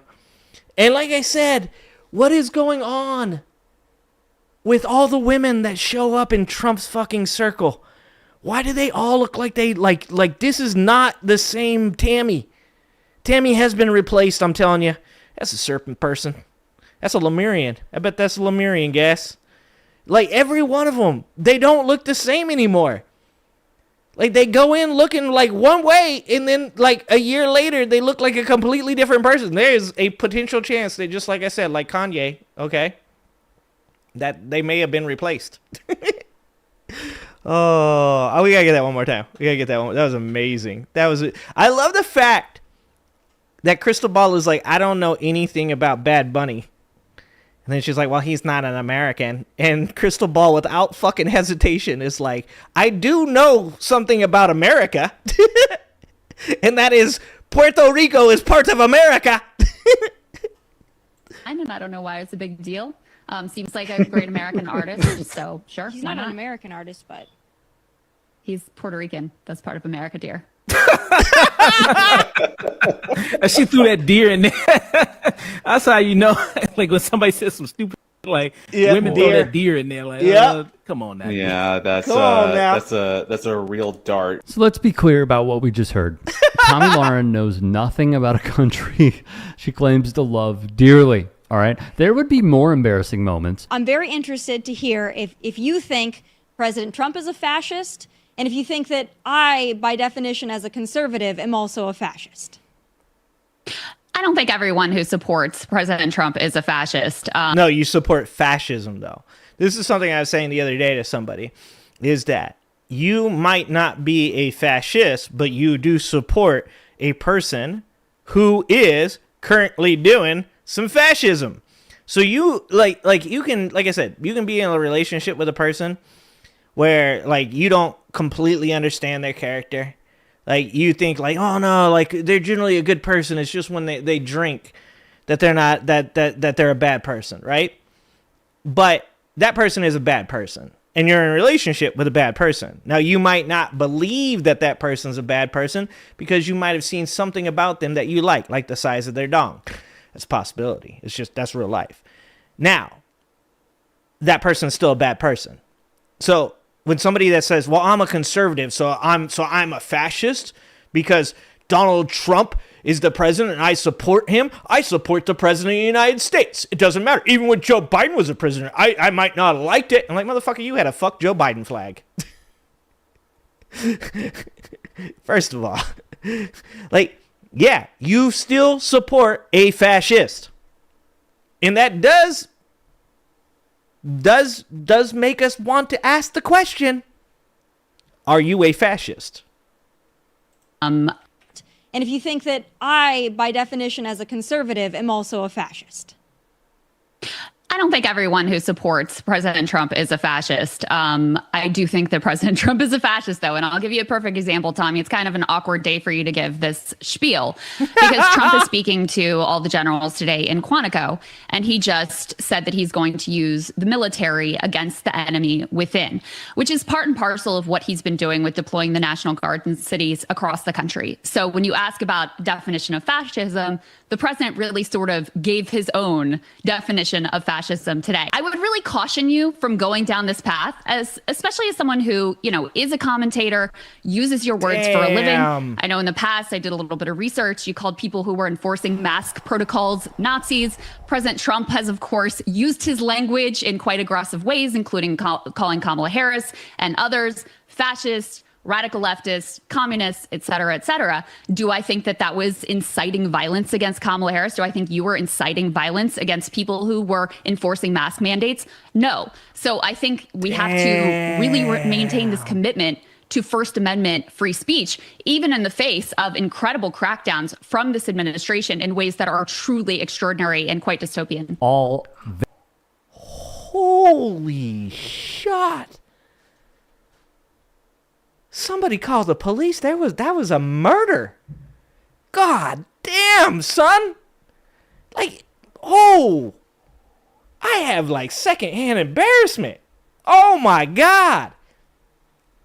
God damn, she just got wrecked.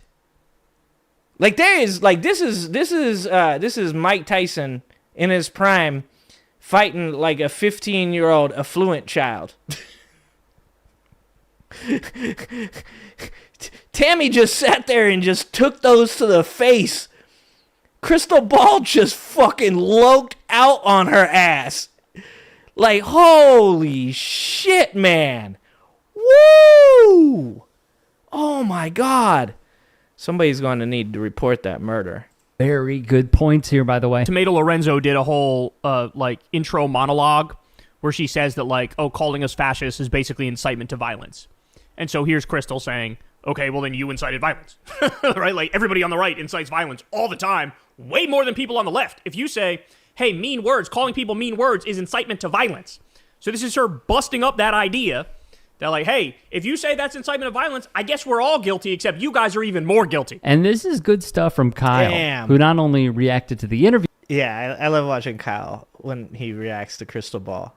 That, it just makes me feel so good in my heart to see this man loving what his wife is doing, just supporting her so hard. It's a good thing to see. But I'm sure, as y'all know, is married to Crystal. I would love to hear about the First Amendment crackdowns from this administration and what you would classify those as. But I want to go back to President Trump this morning. And again, I know that the liberals, I know that you all love it when he says something. It's oh my God, this is the definition. He's going to use the military against us. This is important to point out. He got Jimmy Kimmel fired over a joke he didn't like. He threatens RICO cases against protesters. Yep. Trump sued Ann Selzer over a poll he didn't like. He sued CBS for how it edited a Kamala interview. He sued the New York Times for $15 billion. He sued a book company because he didn't like a quote that they had of him in there. He threatens to de-license news outlets that criticize him all the time. He signed an... And the thing to point out about all of this stuff that Kyle's saying here is that a normal person doing this to other people is acceptable. If you are just a person in the United States of America, a citizen of the United States, and you choose to use lawsuits to stop people from saying negative things about you or defaming you, that is completely acceptable. The problem in this sense, and this is where the First Amendment is important, is that the government is not allowed to do that. Donald Trump just won a $24 million settlement from YouTube. Why? Because YouTube understands that if they do not capitulate, if they don't just pay out the $24 million, then they are going to have the President of the United States, the man that wields the most power, the man that has the FCC currently in his pocket, because this isn't like any normal administration. Any normal administration, the person in the FCC would not be looking to do personal favors for the President of the United States. They know that the FCC is going to ride their ass. They know that Donald Trump is going to ride their ass. And they know that even with the fact that, let's say that Trump can't go as far as to get rid of YouTube or to censor YouTube, they would rather pay out $24 million, which is a drop in the fucking bucket for them, than sit there and deal with this kind of bullshit for the next 3 or 4 years. That is a problem. That is an issue. That is not Donald Trump, let's say, because there's going to be a lot of MAGA people like, what about Biden's administration and Twitter? That is not Donald Trump going to YouTube and finding a video from me and saying, this man is breaking your terms of service by inciting violence against me. that video should be taken down. That is not a violation of my First Amendment. That would be a legit use of his rights as an American citizen to say that if I were to say something that incited violence against him, that it broke their terms of service. What he is doing now is he is using his authoritarian power to suppress free speech. He is not attempting to use terms of service. He is not using the judicial system in a legit manner. He is, because none of these lawsuits would bear fruit if he wasn't the president of the United States. If Donald Trump had sued YouTube and he was not the president and he did not have the power that he has now, they would not be settling for $24 million. CBS would not have settled. Paramount would not have settled. Every one of these companies are settling because Donald Trump currently has the authority and power to take away from them any of their ability to speak at all. And that is a violation of free speech. Executive order to try to punish flag burning with a year in jail, even though that's wildly unconstitutional. He sued CNN and for $475 million right. for calling election denialism the big lie. I'll cut it off there, but that's not even... It's a man watching another man watching a woman. I didn't know this was where this video was going to go. I tell you guys I don't watch these videos before I get on here. I had no idea that this was going to be reaction inception. Half the list, bro. The guy has waged a war on free speech. Literally trying to kick people out of the country if they're pro-Palestine. Even if they're legal immigrants. Yep. Trying to kick them out of the country. Tommy had to conduct herself shit! Such a you-know-what. If we actually take a look over here... Now we've got the Vanguard involved, too. Here at the comment section, you'll see that pretty much everyone in Tommy's audience, like people in her audience, this is not on the Breaking Points channel, everyone seems to side with Crystal. As it says here, this crystal ball gal is making a lot of sense. Shit. That's the top comment right here. Oh, no. But as you can see, there's other ones like this one saying, really telling how Tommy approached the entire debate in bad faith and talking points while Crystal was actually trying to discuss matters seriously. Tommy got cooked in this interview. Crystal won, Tommy 0. Tommy cannot hang with Crystal in this convo. I don't like Crystal Ball and I hate Mamdani, but holy shit, Tommy is literally incapable of debating or engaging with anyone or anything. Incredible.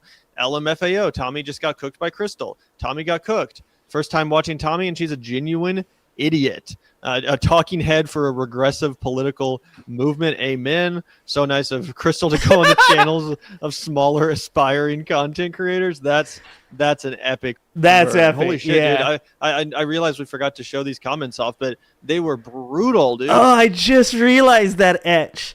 It's a TYT channel using Vanguard clips. Holy shit. Man, this is real Inception right now. Oh, how the turntables. Like no one is siding with Tommy, and this is on her channel. Even Tommy Lauren's own audience thought she bombed during this discussion. Jesus so Christ. Do you think that they should be footing the bill for the gender affirming care? I mean, Tommy, I think everyone should get health care. So yes, I think trans people should get health care as well. And what he's talking about is, number one, consistent with New York law, which requires gender affirming care to be provided. And number two, consistent with, basic moral values. Yeah, I think trans people should. Bro, she looks so mad. You can tell she's getting fucking cooked.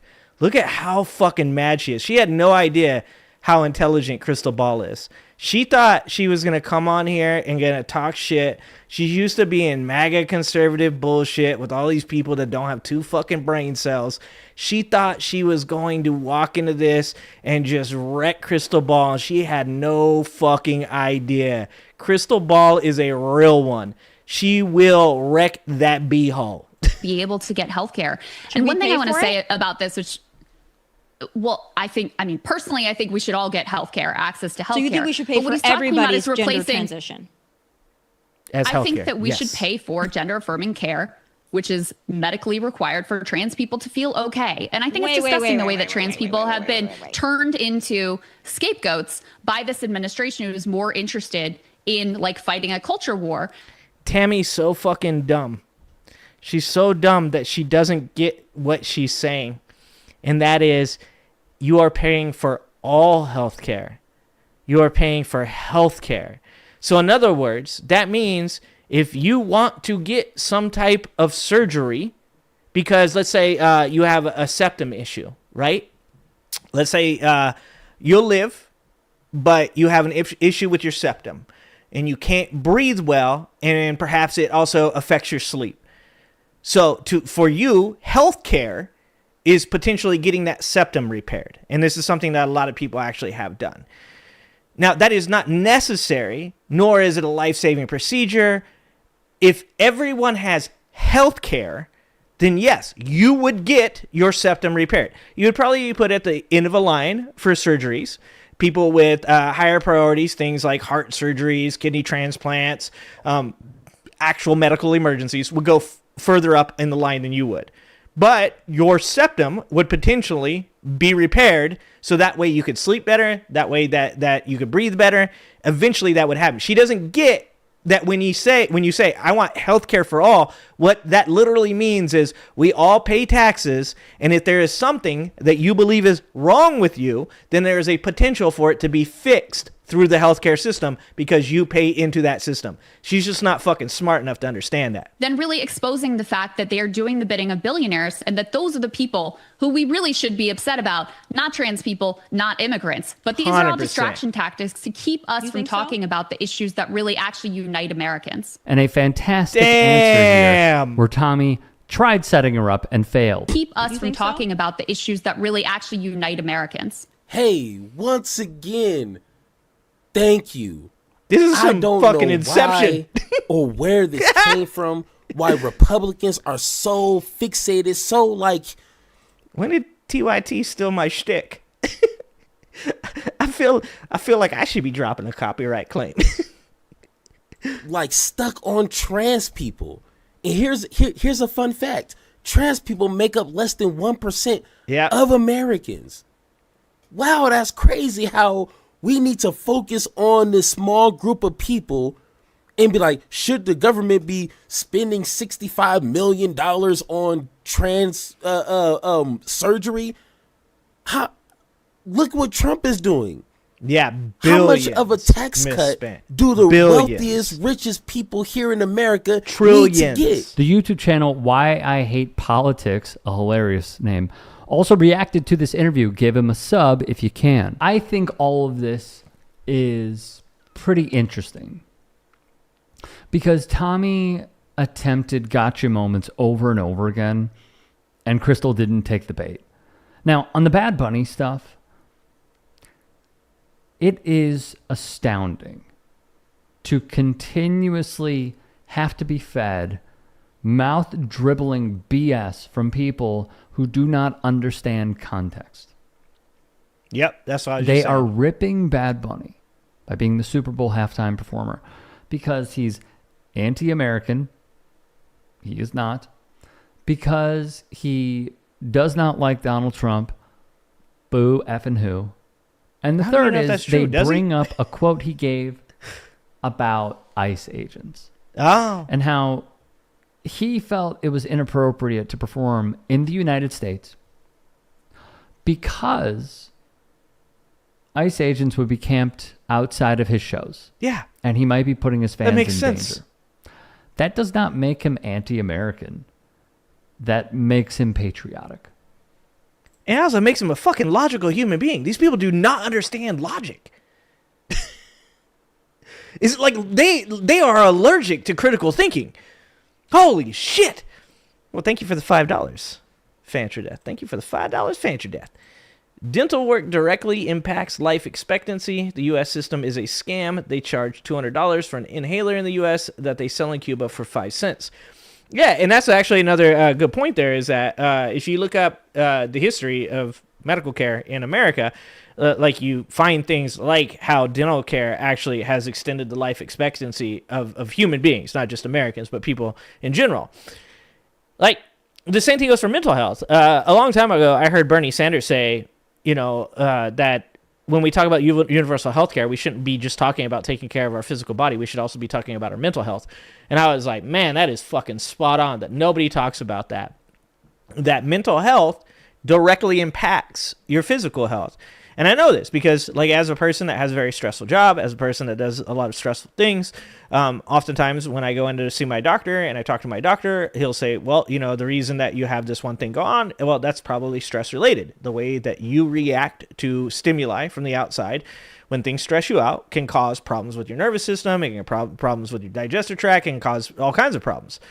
And I was like, you know, like, just like this is the problem is, once again, is understanding the cogs, understanding how things work, understanding that, like, the machine that you see on the outside is just the machine. The more important things are the cogs, the wheels, the turnies, the levers, you know, the things inside of the machine. And anytime you want to know about any specific subject and you want to know it well, then you need to know how it works. You need to know what the cogs inside the machine do and why they're important. And that's one of those things. Dental care is part of it. Vision is part of it. Hearing is part of it. Mental health is part of it. As the richest, most wealthy country in the world, every single person in this country should never have to worry about being able to see or hear or to breathe fresh air or to be able to go to a job and work and feel physically capable of doing the job. Like, those are all things that we should be for as people and also as a government, because it also leads to people that are more productive people. It's fucking insane. That makes him likable.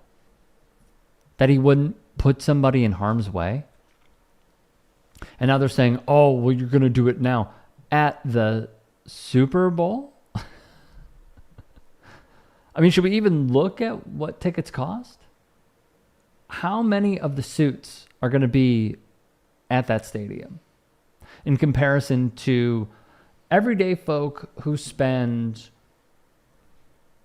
a tenth of the price of a sit in the nosebleeds? I mean, come on.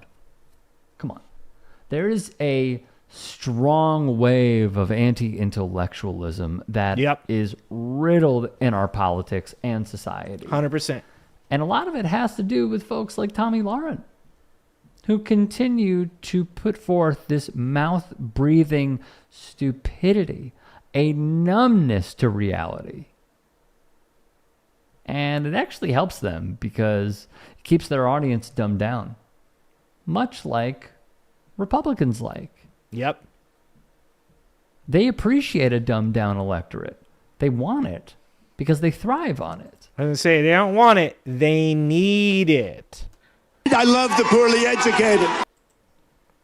I find all of this to be despicable. I'm not surprised that Tommy Lauren got her behind handed to her by an actual intellectual. And her point about Mamdani was just so out of touch. But that's probably,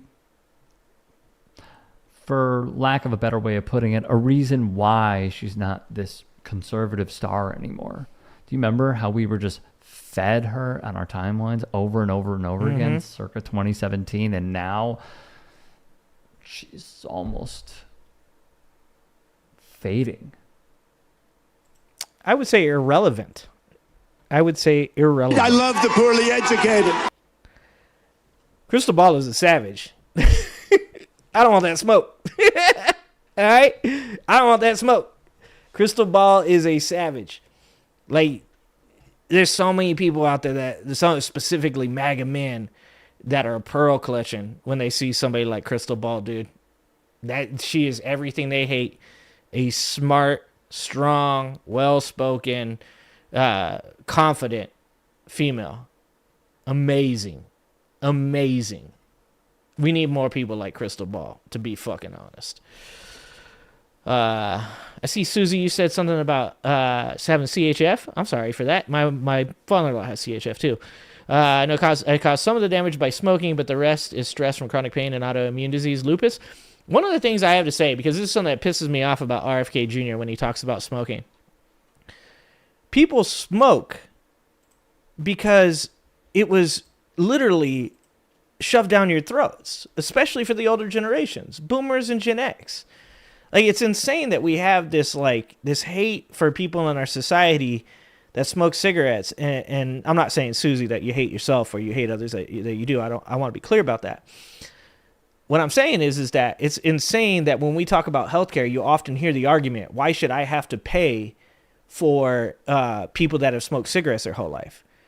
Well, why do they smoke cigarettes? Did they just like wake up one day and they're like, I'm going to go get cigarettes. I didn't know they existed. I just happened to know one day I wanted. No, it's because of the way that this government, the way that capitalism has honeypotted people into destroying their own lives and their own health. Like, I have no qualms about paying into a healthcare system that helps people that are obese. I have no qualms in paying into a healthcare system that helps people that are addicted to nicotine and smoke cigarettes. And the reason that I don't is because I understand that the majority of the reason that people in this country are obese is because of capitalism. Because we intentionally make our foods sugary and addictive, because we intentionally put forth a product known as tobacco that is more addictive than almost anything else in this fucking country or this world. Like, I mean, we have to start being a little smarter. We need to start re-embracing intellectualism and critical thought. And part of that is to say to ourselves when we dislike something, like I'm a person, I'll tell you should get out and fucking exercise. I'll tell you, I'll be a person that tells you should lift weights.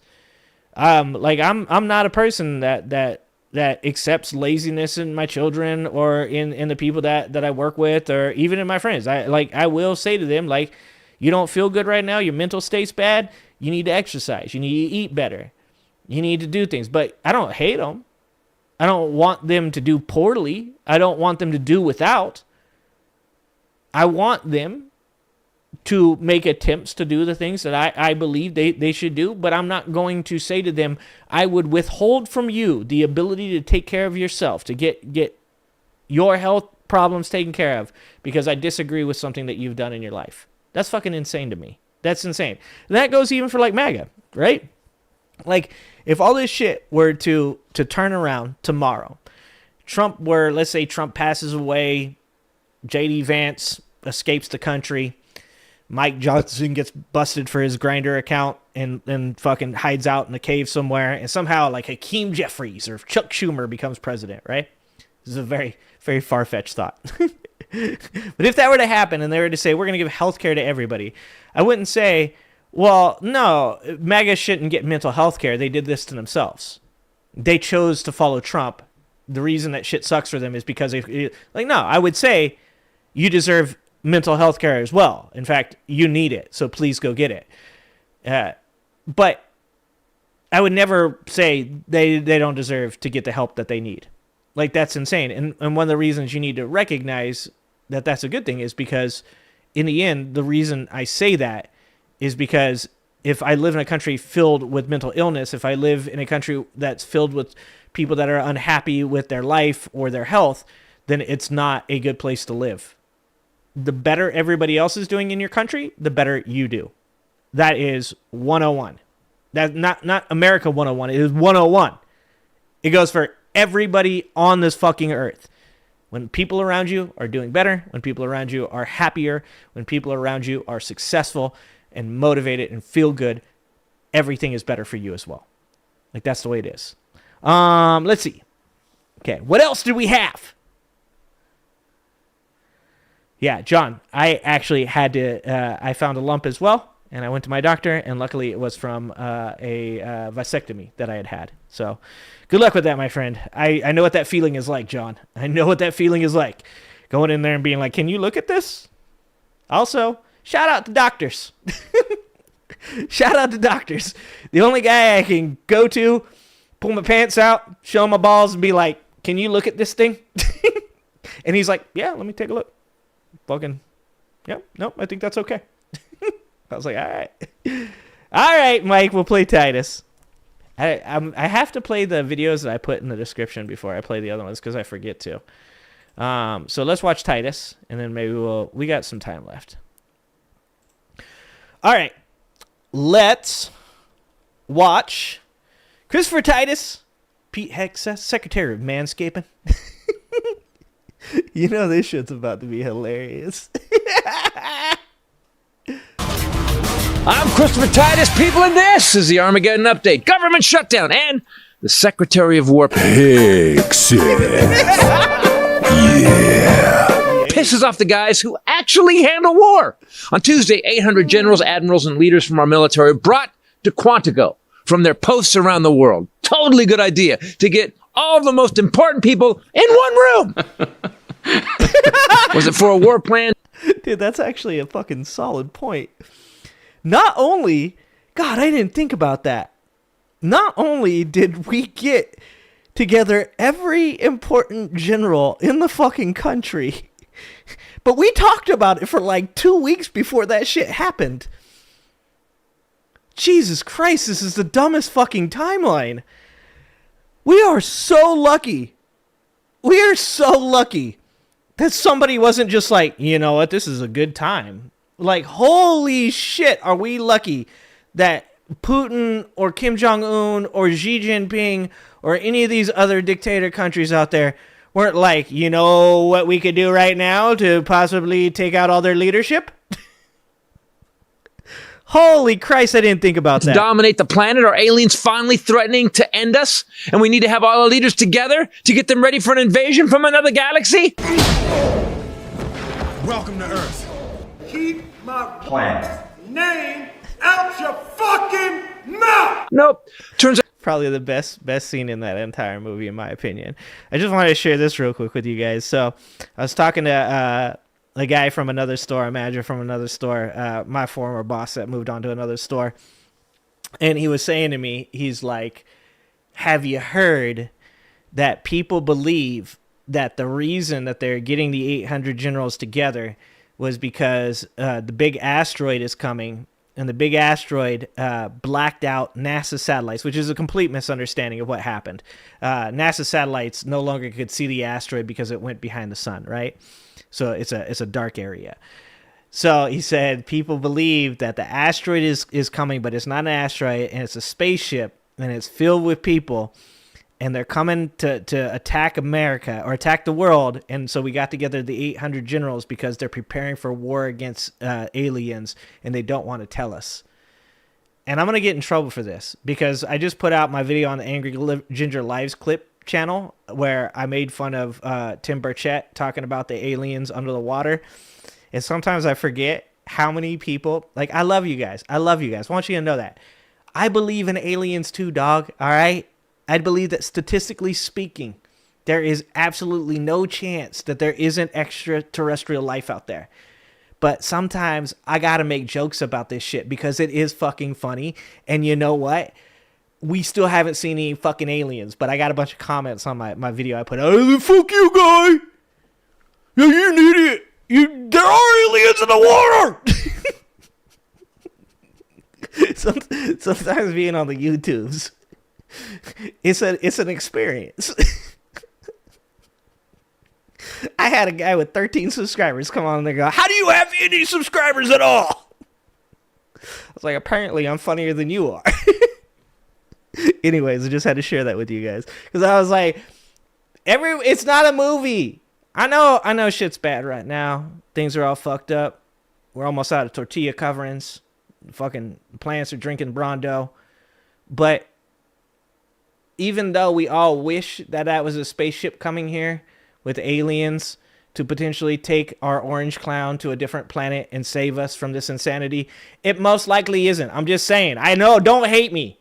I'm just saying most likely it isn't. That whiskey. I might be an alien. I might be telling you all that stuff just to fucking make you guys think that. Your fucking mouth! Nope. Turns out Whiskey Pete Keg's breath was shaken because he couldn't stir any of our military's leaders to even fucking smile. So many of us were worried that he was gonna demand a loyalty oath to Trump, or he was gonna fire a few hundred generals to turn us into a dystopian authoritarian hellscape. Nope. Turns out he has been, but there's an Air Force guy that quit, and there's a Navy guy that he fired, right? I don't know if those are connected to what he did, but just so you guys know, there are people that have either quit or been fired since that meeting. There are a few hundred generals to turn us into a dystopian authoritarian hellscape. Nope. Turns out it was shaving tips and a recommendation for our generals to attend Zumba classes. Now, bro, if you guys haven't watched it, It was like watching a TED Talk. It was like, it's fucking dystopian. It's so surreal. I watched that and it looked like it was like a TED Talk. Like, before anybody else said it, I swear to God, I was the first, okay?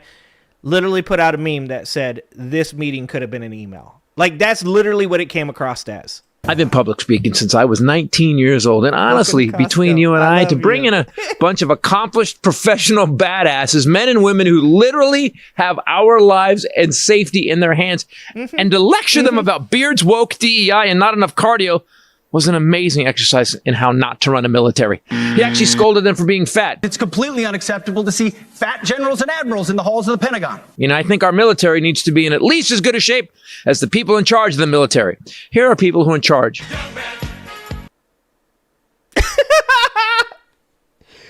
By the way, top right there is about $300, okay? Top right with the fucking sparsely covered hair. Just cut that shit off. It's okay. It looks nicer when you just fucking go for it. It's okay.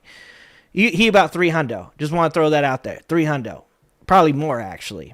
And also, can we talk about the beards thing? Beards do not cut down on the effectiveness of the military. I get that a long time ago. It was a discipline thing. Beards are good.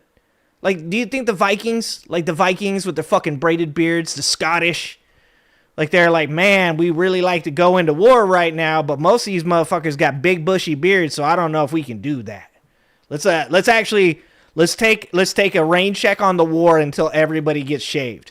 No. Also, when you talk about generals being fat, most of these generals are not on the field of battle. They're not going and doing this kind of shit. They're not fucking going into the trenches and fucking jumping fences. Half the fucking infantry and shit don't do that shit anymore either. It's drones, dog. At one point or another, people in the military are going to, for the most part, participate in war with their phalanges. You know, fucking one of these, fucking little controllers and shit like that. And I'm not saying that you should be out of shape anyways. Like, you should be in good shape just for your own good. But, as I said before, it's the dumbassery. It's the stupidity. It's the lack of critical thinking that drives me up a fucking wall. These generals don't need to be in fucking fantastic shape. And beards don't fucking matter unless you need to apply a fucking gas mask.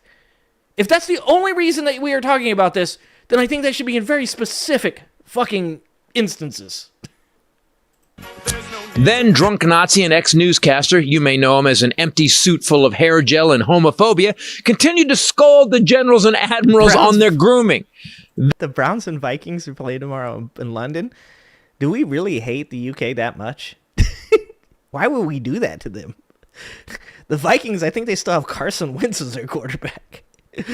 This is that same Secretary of Defense that had a makeup room installed at the Pentagon. I always use an aftershave lotion with little or no alcohol because alcohol dries your face out. I'm sure all these career military men who have thousands of years of military experience between them noticed how perfect Vodka Voldemort's eyebrows were.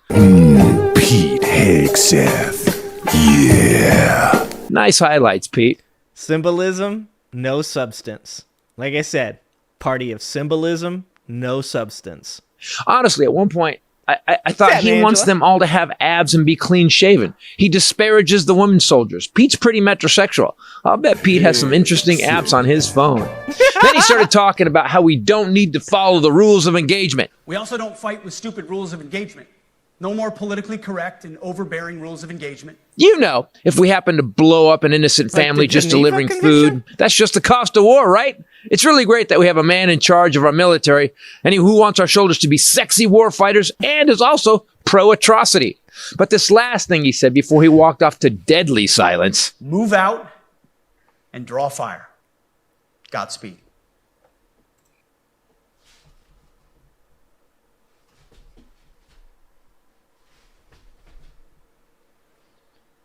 Brenda! I think Pete Hegseth just said I should get shot at.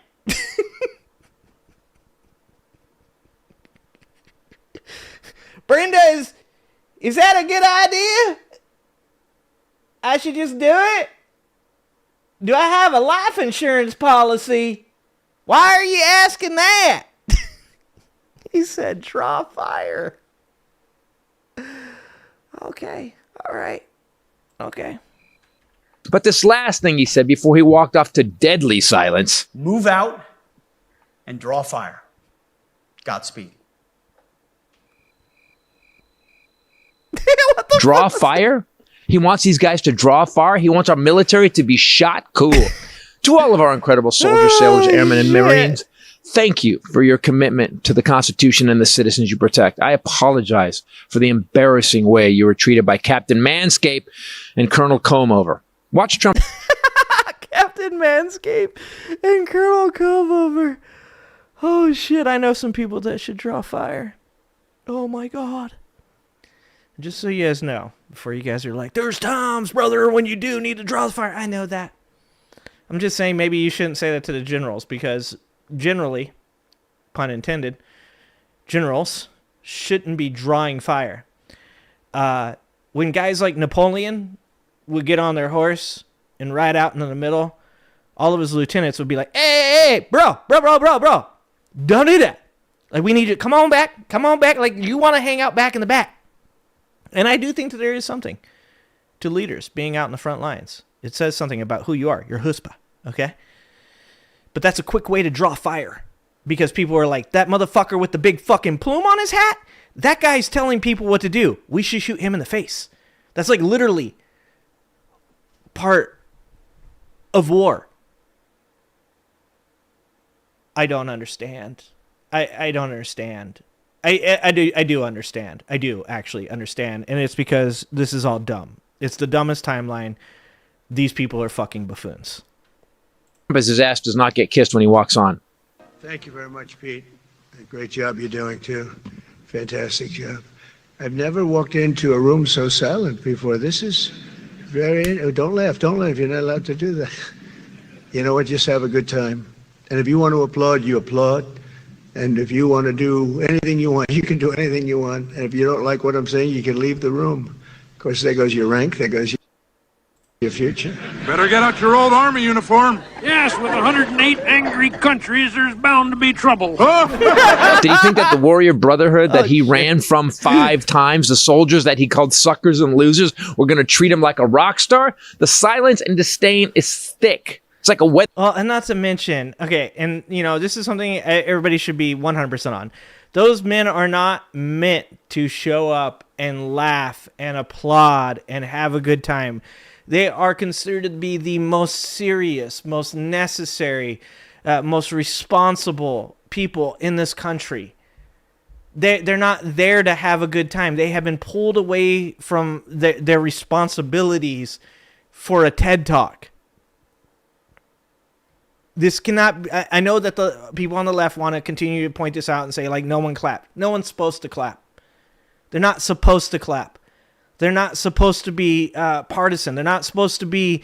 They are not supposed to be buffoons and clowns. They are supposed to be a part of the strongest, most technologically advanced, fucking most effective military in the entire fucking world. And when you are that... You are meant to take things seriously.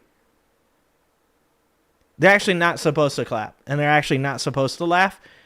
But that doesn't take away from the fact that there's a clown and a buffoon that are standing there expecting the most serious people in the entire fucking country to capitulate to their own fucking wants and whims, and to laugh at their stupid fucking jokes and applaud their dumb fucking speeches, rather than being somewhere where they can get what they needed to get done.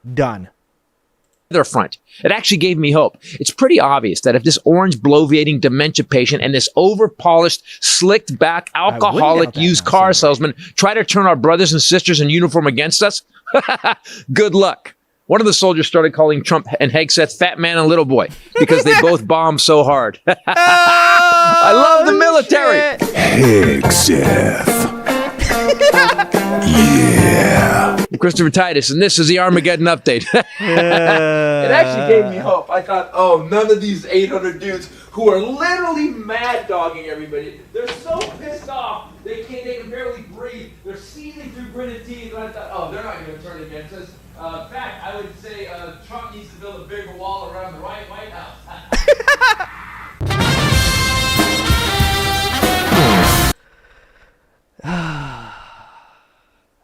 You know, the craziest thing about all of that is of everything that's going on right now, that's probably the most worrisome part. Like I said, like, we can talk about this for days, about the fact that these people are fascist pieces of garbage. We can talk forever about the deportations and the loss of due process. But I still think the scariest thing that is going on right now is just the sheer stupidity of this government. Because there's a lot of bad, a lot of evil that can be done by a person with a plan. But there's even more evil and even worse calamity that can happen from a person that is both an evil asshole and also stupid as a fucking box of rocks. And that is Donald Trump. Like, when he goes out there, like, everybody wants to give him, like, some kind of nefarious master plan. I don't think it is. I think he's just dumb. I think he's a moron. I think when he pulls together all those people, it's just to fucking massage his ego. You know, sure, there's probably some other, like Mouselander had just said something about the AI scanning of the faces. I'm not going to discount that, because there are people behind Donald Trump that are intelligent people. Pee Wee German, fucking nerdy, unhinged ass that he is, pretty smart guy as far as, like, you know, evil shit goes. I just watched the movie 2073. If you guys want to be sad, watch 2073. I'm not telling you to watch it. Let's just put it that way. But I'm also telling you should watch it because it's important. 2073 is a movie. I believe it's on HBO Max right now. And it's a documentary and a movie. And the movie part is just to get you to get sucked in to the documentary. And the movie part is about a woman that has lived through a dystopian time, into a dystopian time. And she lives underground, and she only comes up during the night to, like, forage for food and stuff like that. And above ground, the government has taken a totalitarian, very techno-feudalistic turn. And so interspersed between her going and looking for food and stuff is a documentary about real world things that are happening. And one of the things that they cover is China using AI to map the features of the Uyghurs.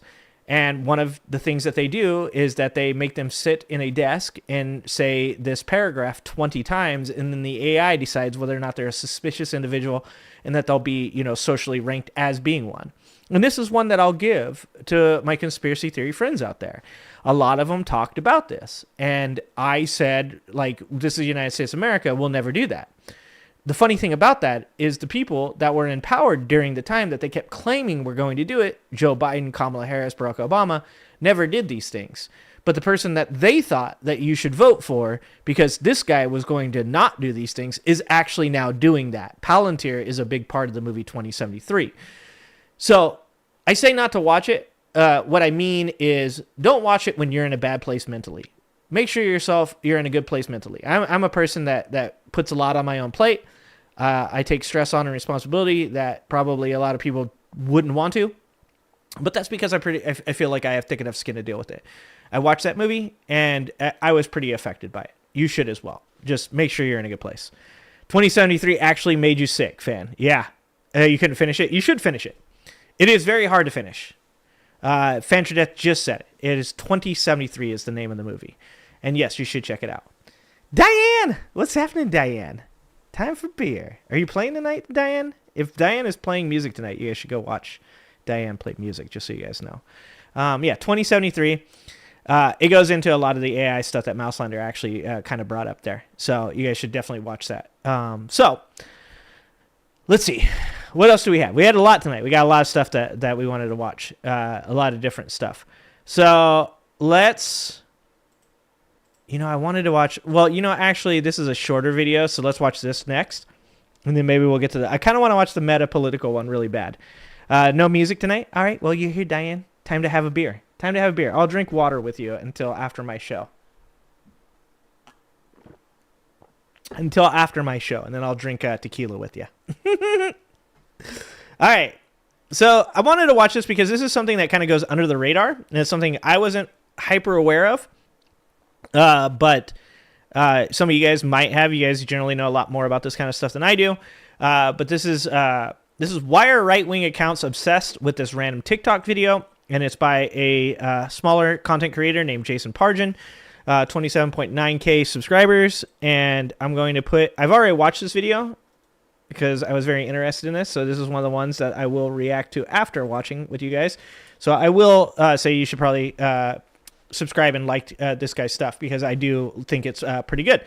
So this video is going to explain something that I think is very important about what we see in the shooters, whether it was the ICE shooter, whether or not it was a Charlie Kirk shooter, or Thomas Crooks, or even all the school shootings. And why this is really important for parents to actively engage in what their children are engaged in and know what's going on for them. So this is a video called Why Are Right-Wing Accounts Obsessed with This Random TikTok Video? If you don't know what's going on in this image, you probably should. It is just an embedded video with this woman who some of you recognize with the caption, "Tariffs or this?" Tariffs. Here's another post embedding the same video saying, "Is this the longhouse?" If that word is nonsense to you, and it will be to most of you, one, I envy you, but I knew what a longhouse was, but I did not understand the significance of what it was used for. So this is pretty important. two, you are kind of out of the loop on something that is happening behind the scenes. The clip these guys are embedding is a video that was posted almost a year ago of some women doing a TikTok trend. Gen Z And that video has been in... Okay, and very important, a year ago. So what was going on a year ago? Kamala Harris was running for president. Absolute obsession among right-wing anti-feminist accounts online. When Elon Musk came on... And read that tweet. So read the tweet that this is embedded on. While everyone is up in arms about the H-1B thing, aren't you glad Kamala didn't win the election, though? Because if she did, these women would be the only ones getting managerial jobs anywhere. Now, first of all, very easy to point out that, of course, that's not true. Once again, any type of exaggeration with DEI specifically comes from fear, anger, and hatred. It's just, these are all things that are fed to these people constantly. They live on the knife's edge of, being obsolete, which is ridiculous. It's crazy. If anything is going to make you obsolete, it's going to be AI, and these people are all for AI, which is fucking insane. But this is what these are all men. These men believed were going to happen if Kamala Harris were to become the president of the United States. They believed that women were going to take over. That might be a good thing. They were going to take over and that men were going to be considered obsolete. And started making his cuts in the government. They posted this video saying, yes, finally, it will... I believe he's an author, Jeremy. I believe he wrote a book called In the End, John Dies, I think is what it is. Put a stop to this. When Donald Trump announced his tariffs on every country in the world, they said, yes, finally, he's fighting back against this. He's fighting back against the longhouse. If you don't understand this, you are not going to understand how young men are going to be voting for the next few decades. I had to do a whole bunch of reading on the subject because I wrote a book in which a character is immersed in these beliefs. The belief among these extremely online men's rights types is that our old system of masculine values has been replaced with what they call the longhouse. It is a proverbial communal house where everyone has lost their privacy in exchange for comfort. And that in such spaces, it is women who make the rules. And so everything about the culture and how disputes are resolved is all done the feminine way. And this is something that I actually was going to talk about on stream the other day, and I don't think I had a chance to. And this is kind of the irony of men talking so much about masculinity and talking so much about how younger men nowadays are more feminine and how younger men, are disconnected. a big part of that is because for a large portion of our society's reality or being around, its existence, is we said men go to work and women raise the children. So most of these men that are decrying young men being more feminine are not taking accountability for the fact that they didn't want to be a part of those young men's lives. So like with my son, you guys heard me talk about it on here. Fancher Death has had me also watch a video on here for Big Think that was really good, where we talked about legitimate young men problems, issues in society. And I do believe that young men do need more attention. But you also need to accept that the reason that these young men didn't have attention from masculine figures was because we were telling women they're the parent. They stay home, they take care of the kids, we go to work, you're the parent, you raise these children. And then you wonder why they have less of a affinity for masculinity. And so that's one part of it. And I don't even think that's a bad thing, by the way. I think that young men should have both the impression of the masculine father or even a feminine father, and from their mother as well. Like, you should get both. My point is that parents need to be paying attention to their fucking children. And that's really, really hard nowadays, because when you have both parents not only working 2 full-time jobs, but oftentimes monetizing their hobbies or taking on a second job as well to be able to just pay for the rent or just pay for food and electricity and stuff, that leaves very little time for them to have any type of leisure time and being able to parent. Now, of course, from my point of view, if you have to make a decision between having leisure time and having time to parent your children, you obviously should be spending that time parenting your children. But there is something to be said about the fact that when people have no time for leisure, they're not really mentally healthy people.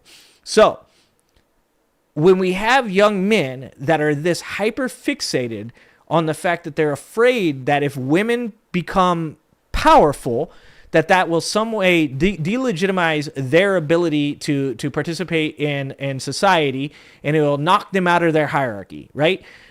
What we're really actually saying is that these women have taken over, that these women are just waiting, just chomping at the bit to turn all of the young men into ultra feminine slaves of their wants and needs. And that's ridiculous.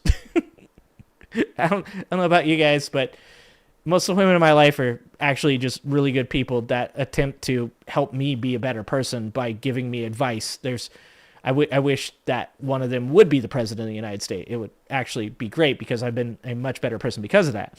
So what we've done is we've sold young men this idea that if women come into power, that they'll be replaced by women. And that's just not true. In every relationship in society, it's best when both sides, male and female, or male and male, or female and female, whatever it is, of any relationship, are equal. That we know that any relationship that is successful generally has 2 people, even in relationships that have gender roles. So even in relationships where a woman does stay home and the man goes to work, or vice versa, when those people are equal in their ability to speak in the relationship as to what the relationship is going to be, that is when you have the most success. So once again, we have to be the logical side of this argument and say to young men, you're not being replaced. We don't want you to be replaced. We want you to feel good too. We want you to also be a part of the society. But we're not going to stop helping women. We're going to continue to help women, and we're going to help you too. So this longhouse theory is the idea that women are replacing young men and are going to become their slave masters, pretty much. So the theory goes, in such spaces, it is women who make the rules. And so everything about the culture and how disputes are resolved is all done the feminine way.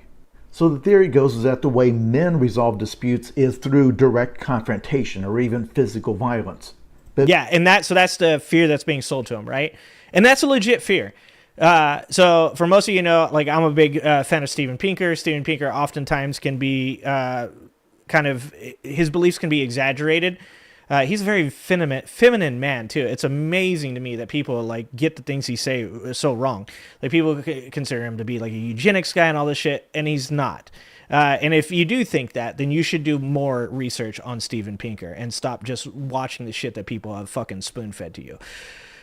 There are biological differences in the sizes of brains between a man and a woman. And for the most part, for women, it's actually fucking better. Women tend to focus more in studies on things like relationships, on emotional empathy, emotional intelligence. Men tend to specifically concentrate more on things. Now, that's not 100% across the board. It's just saying that on average, these things are true, right? So when you have here, let me go back. I lost my thought. I also saw that I got a $5. Direct confrontation or even physical. Yeah. So when you have young men that are in some way feeling as though their like intuitive way that they deal with things is by being aggressive, confrontational, and physical. And then what you have on the other side of that is you have women that oftentimes tend to do things psychologically, not physically. That scares the fuck out of young men. And so what we need to be able to do is to say to young men, you have to have respect for women. You have to have a belief that they should be treated well. So that way you engender a relationship where that person doesn't want to backbite. That person doesn't want to attack you psychologically.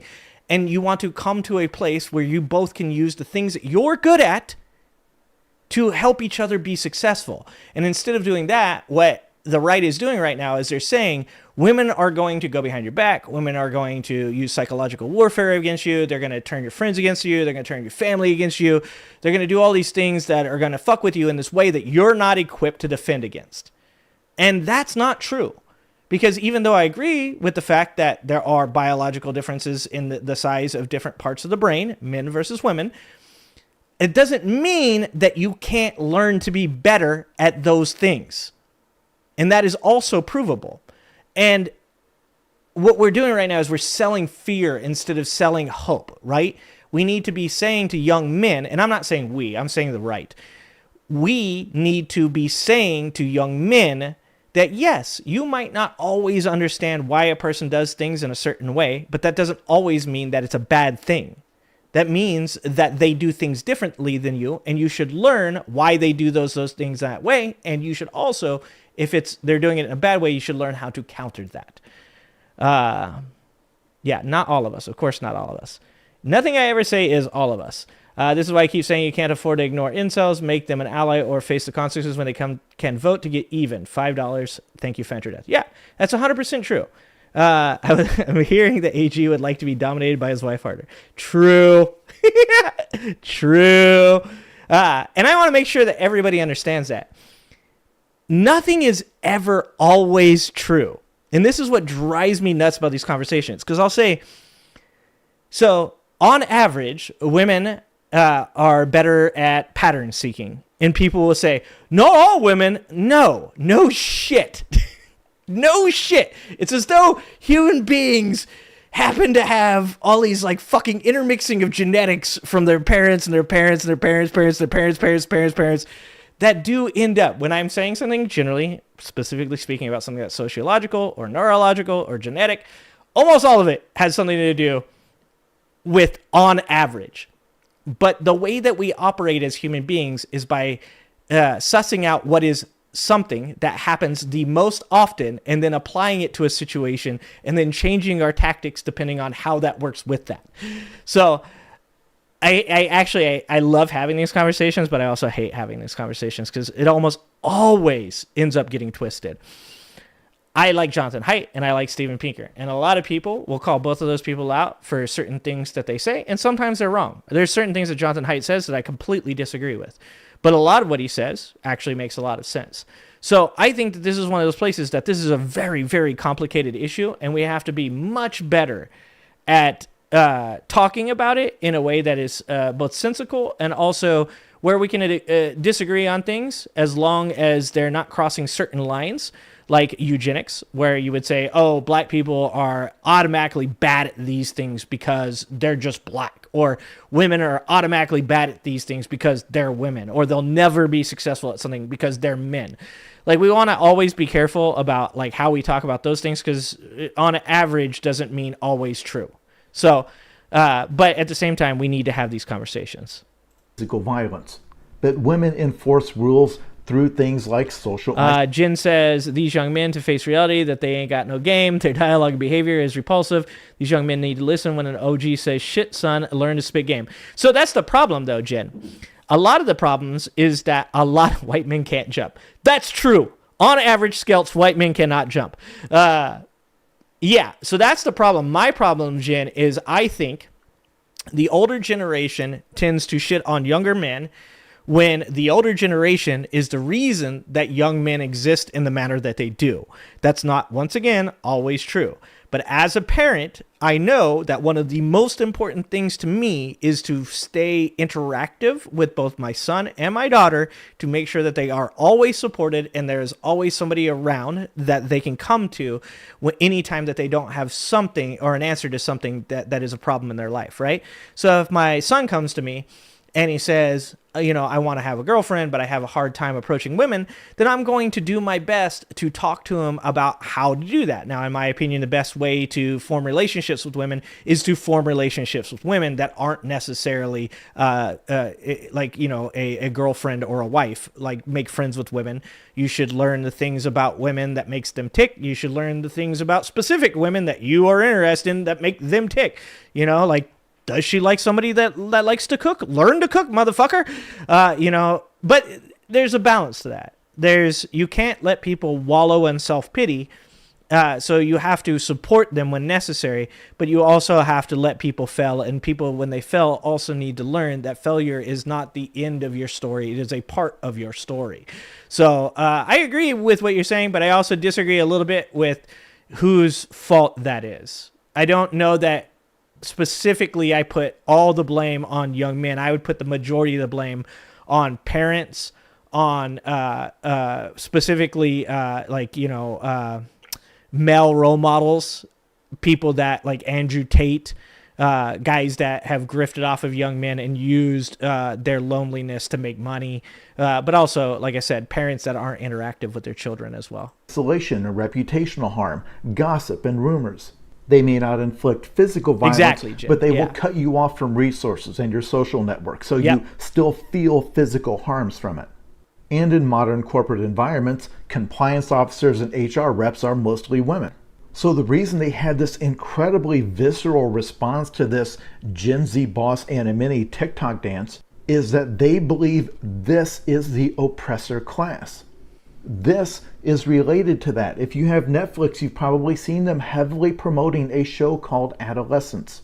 The plot is that a 13-year-old boy is accused of killing a girl in his class, and then I don't think it's too much of a spoiler to say that they quickly find out that he had kind of fallen down a rabbit hole of these right-wing influencers. Yep. He perceived... So that's what I'm saying.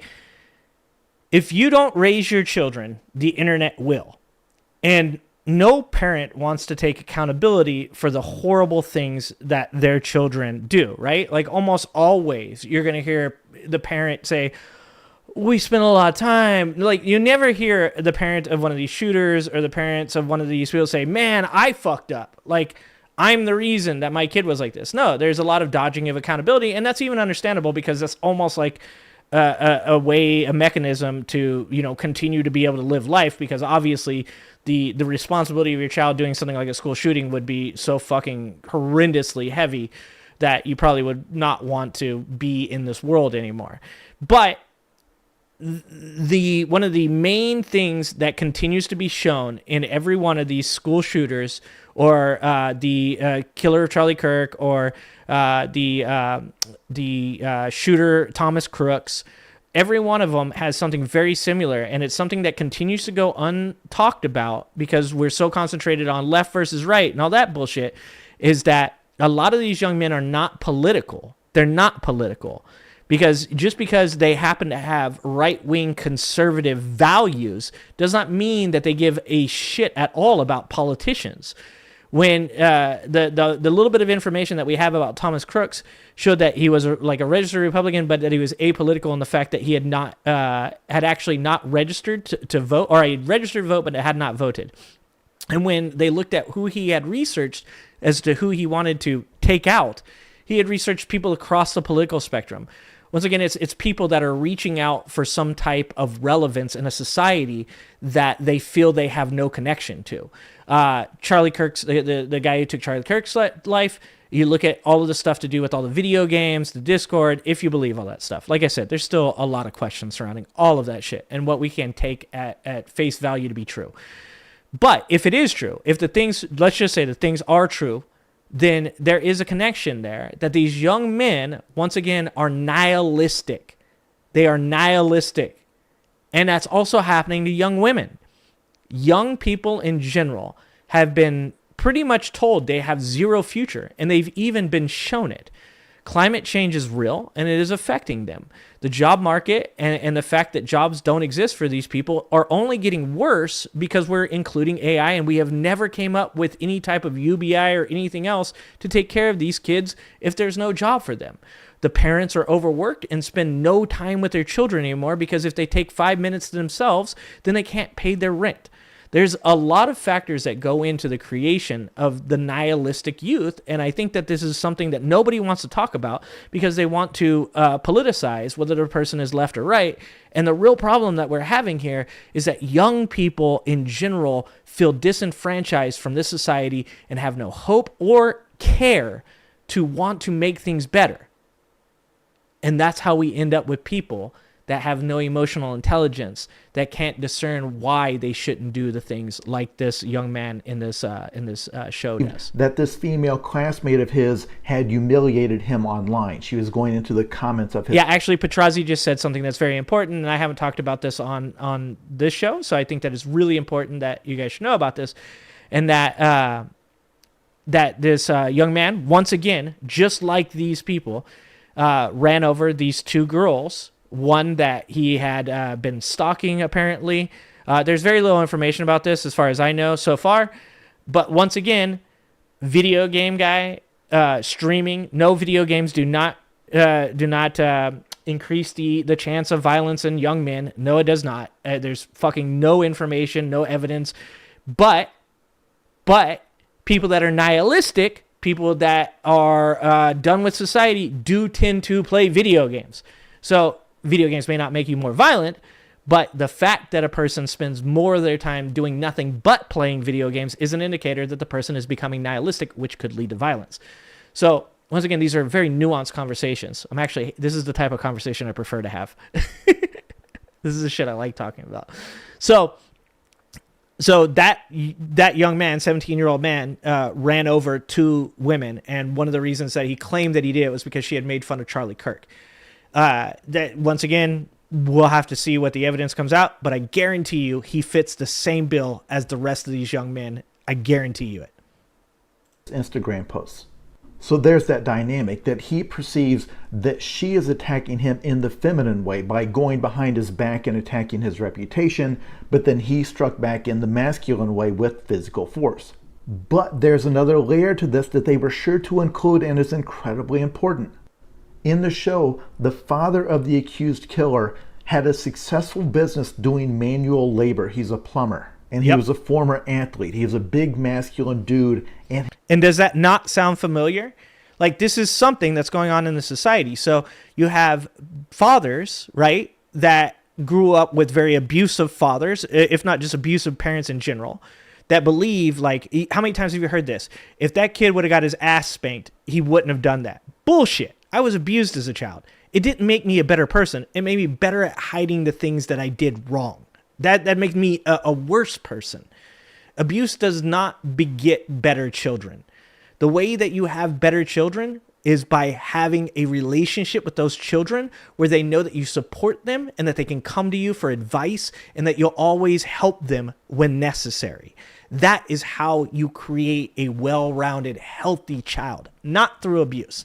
This is something that is really a fucking problem in this society, is that this is where actual toxic masculinity is real. And that is when you have a father that becomes abusive, either verbally or physically, because he thinks you're not man enough. My son is a beautiful human being. He's on the spectrum. He's an Aspie. He's a martial artist. He does cross country. He does a lot of really cool things that I'm into as well. But at no point would I ever think of him as being the most masculine of children. He's not a guy. His jokes are pretty goofy. He's a goofy kid. I fucking love him for who he is. I don't need him to be a rah, physically aggressive, mean person. And I don't think that will get him anywhere in society. I think that what he's doing and the way he is as a human being is best for him because that's who he is. And I want to support that. And one of the problems on the right that we have right now is that you have all these parents, these fathers, that are embarrassed that their kid isn't as mean, as strong, as aggressive as they think they are, because they're not either, by the way. They're just also abused children that grew up with this facade of being this tough guy, and they're not these tough guys. I grew up with tough people. I know what they look like, and they don't look like these people. His son is not equipped to do What up, Manny? any of that stuff. So the son perceives correctly that the father has always been embarrassed by him. So throughout the show, you have these completely baffled parents saying this kid had no criminal record, no history of getting in trouble. Sound familiar? He was never abused. He has no psychological problems. We raised him in a comfortable home, in a nice neighborhood, at a nice school. How did this happen? Because they could not grasp that for some men and boys, if they perceive that they are being looked down on and humiliated, they would burn the world down to make that go away. Yep. And the theory is that his anxiety and depression is tied to a loss of masculinity across generations. Thus, the belief that we need the tariffs to bring back this kind of work. And those of you out there who have read my totally unrelated... Yeah, so that's actually a solid point on his part. And once again, you got to remember, because people will watch this shit and they'll go like, oh, he's just making excuses for these young men. You got to stop. You got to take 2 seconds for yourself to step back from the anger and use critical thinking. Use the logic that you possess, especially as a left-wing person. One of the reasons I really like being on the left is because so many people are very good thinkers. It's just sometimes they think themselves in a corner through emotion, through passion, and they get stuck. What he's saying there about, right here, let's just go back. Let him say it again. About the tariffs. That his anxiety and depression is tied to a loss of masculinity across generations. Thus, the belief that we need the tariffs to bring back this kind of work. So if you see what he's saying there, is tariffs equate industry, at least in these people's minds, right? So bringing back car factory jobs, that's masculinity. Being a plumber, masculinity. Like all of these things, right?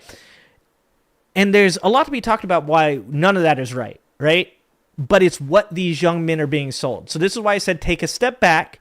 Don't let yourself get so passionate that you freak out and you're just making excuses for young men to be assholes. Nobody's doing that. Nobody wants that. I have a daughter.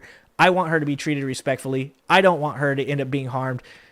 I want young men to be healthy. That's what I want. You have to understand the reason he's saying that is because he's saying this is what these kids, these young men are being sold. The only way that you're going to learn to be a man, the only way that you're going to earn the respect that you believe you deserve, both from women and other men, is by doing these obscenely masculine things. So you have to have the car industry come back. You have to have plumbing come back. You gotta be out there and you gotta be building houses and fucking getting your hands in the dirt. And you gotta be fighting people. And the way that you deal with that is by being a parent. Because when I talk to my son, I make sure he understands that whatever he does that helps him be a successful person is going to impress the people that he wants to impress. Because the people that he wants to impress or that will love him, that will give him back that appreciation, will be people that enjoy the things that he does. Like, if I like football and all I talk about is football all the time, then my wife is, if it's a girl that doesn't like football, then she's not for me. That's the way it is. If I want to be a raw, tough guy and I want to walk around and strut and be a badass, then I'm not going to attract women that want a man that's emotionally intelligent. This is a reality that can only be explained in one-on-one conversations between you and your children. And if you don't spend the time having conversations with your children, then you are going to find one day that you are going to greatly regret that you did not spend that time having those conversations with your children. Because one day they will grow up and they will do something. Hopefully it's not as horrific as what that kid does in that show, but they'll do something and you'll look at them and you go, that's not the way you were raised. And you're going to be fucking wrong because that was the way they were raised. You did that and you take no accountability for it. The older generation needs to fucking learn they are a part of the problem. And it doesn't mean that you have to just give up on life. You can still make it better. And those of you out there who have read my totally unrelated book are saying, oh, that's exactly the same thing. That's Abbott and that's Hunter. That this pressure cooker of grievance that guys like him are in is the black box mentioned in the title. Because the premise is not that young men like this do not have any legitimate grievance with the world. Everybody has it's some how they go legitimate about grievances. taking care of it. Yeah. It's that when you spend 12 hours a day glued to a screen, having those grievances reinforced continually, you lose all sense of perspective. To the point that you can watch a goofy little video like this and see it as a sign of the apocalypse. Itty bitty cheese in a bomb. Itty bitty cheese in a bomb.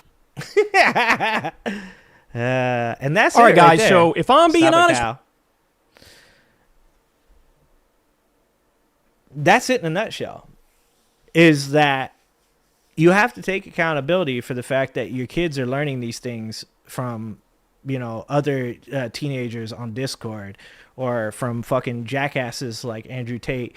And instead of just like hating those kids for being those people, instead you need to try to work with them and help them become better people. Like it's so important, man. And like I said, I don't hate my parents, right? I was abused. I was abused mentally, physically, emotionally, sexually, like everything. My mom and both of my sisters were abused mentally, physically, sexually, emotionally, everything. It's a cycle. And if you're never going to be the person that says, oh, hold up, I don't want to see something that I love, something I created, something that I appreciate more than anything in this world ever. If you never say to yourself, I want to see them do well, and never understand that the reason that you have the things that are wrong with you in your life are because of the way that you were treated when you were a kid, then you're going to find yourself being greatly disappointed by your own actions at one point or another. And it's how you deal with that. Everybody deserves a path to redemption, except for certain people. Certain people definitely don't deserve it. But most people most people deserve a path to redemption. But you have to want it. You have to be able to say to yourself, you have to be self-critical. You have to be analytical of your own behaviors. You have to say to yourself, maybe the reason my kid's a dick is because I was a dick to my kid. It's balance. Everything about life is balance. Everything about life is balance.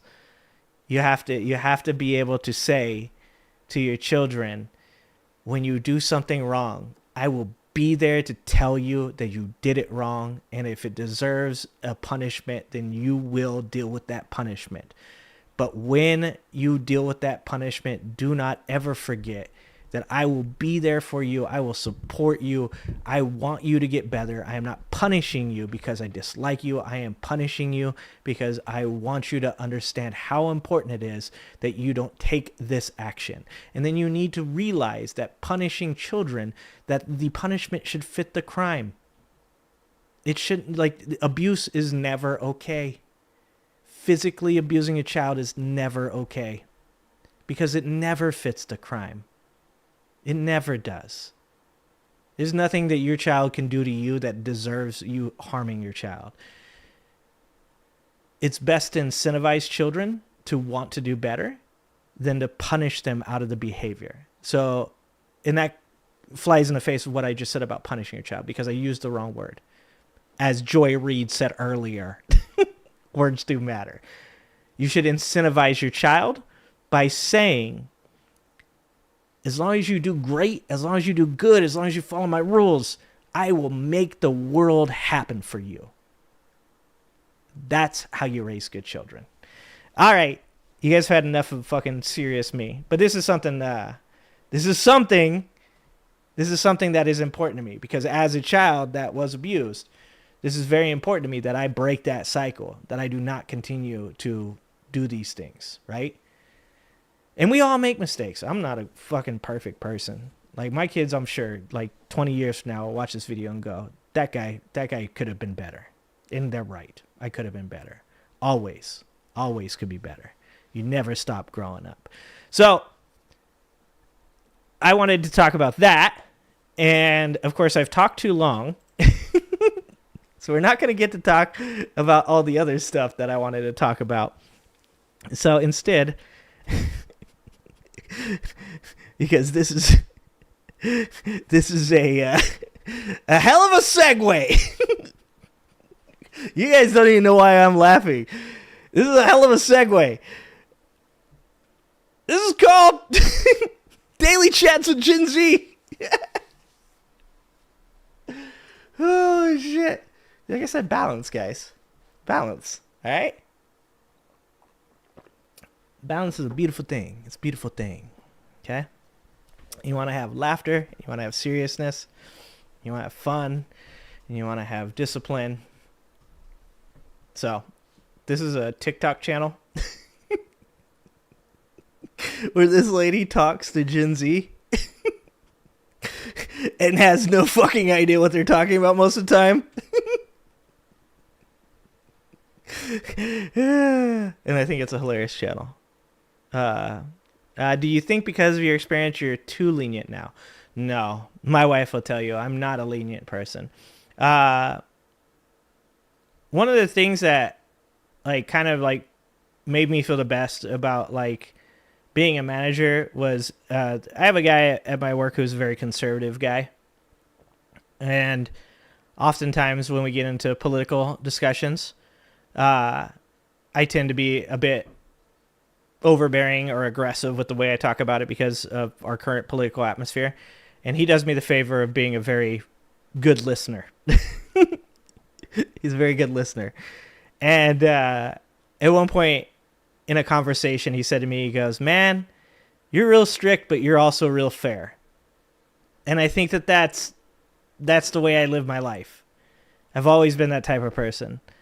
I'm very strict about what I expect from my children, but I'm also really good about rewarding them appropriately for the things that they do. And I believe that's the balance. That's what makes life. That's what makes it worth doing.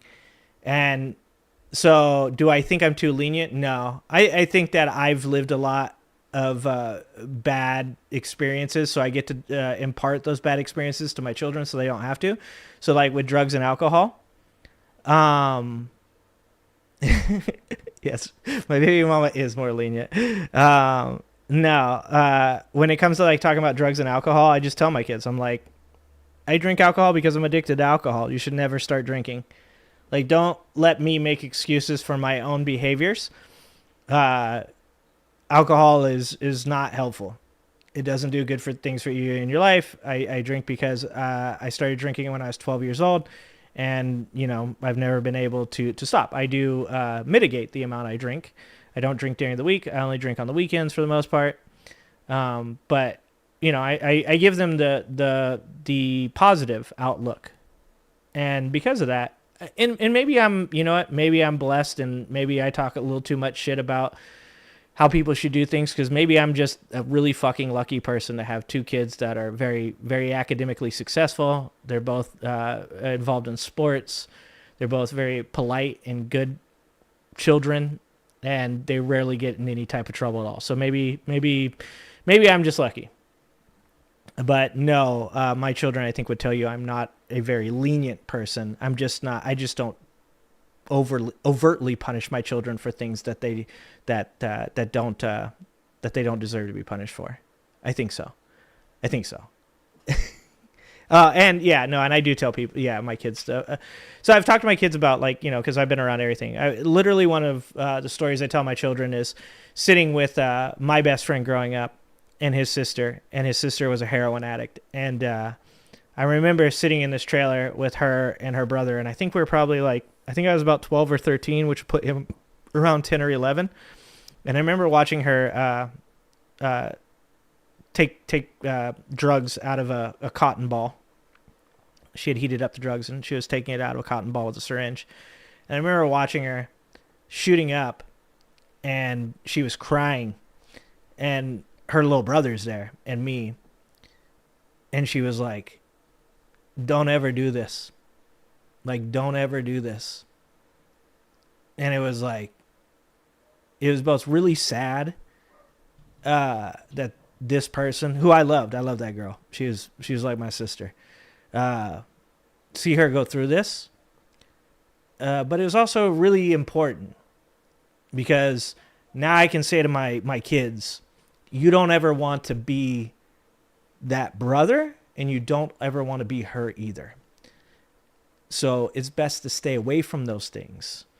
And I also tell them, I'm like, there's people in your life that you love, that you appreciate, and you do love them, you do appreciate them, but they're going to become addicted to drugs. And they're going to say to you, like, you should do this because it's fun. Like, because misery loves company.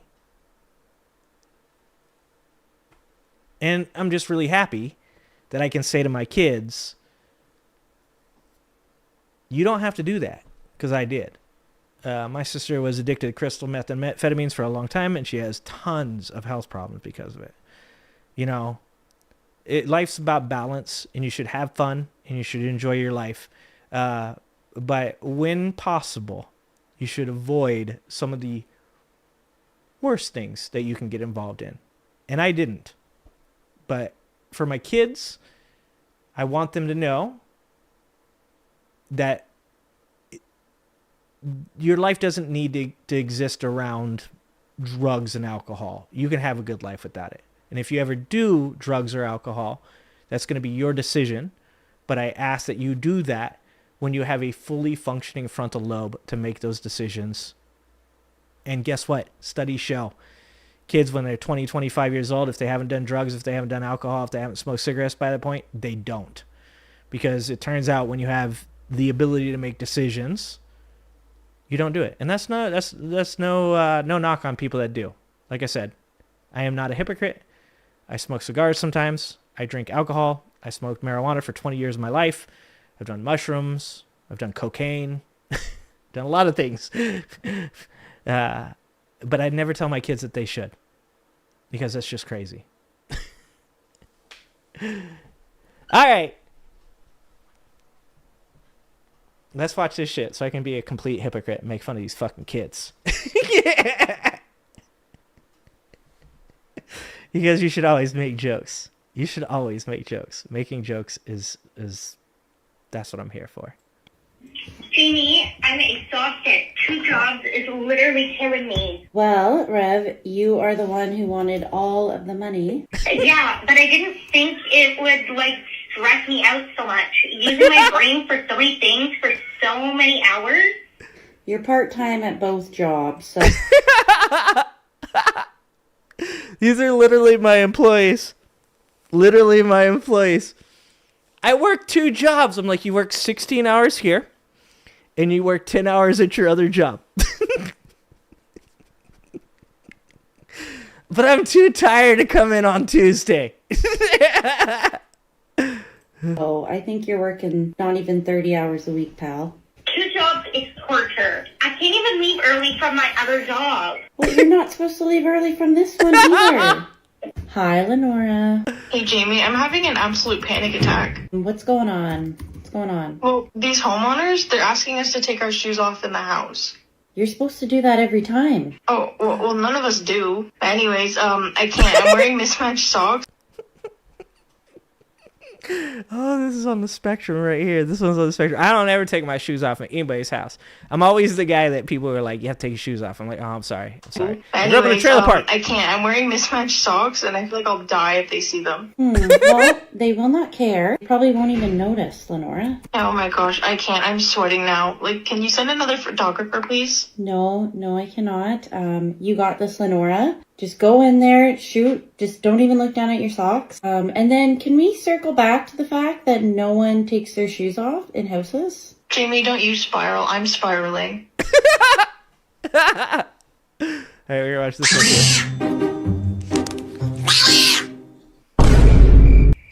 What the fuck?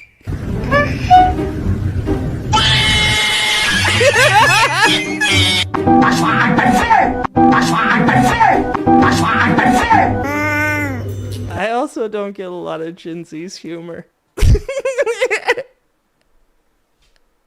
There's so much stuff. There's so much stuff that like my kids and stuff will laugh at that I just don't understand.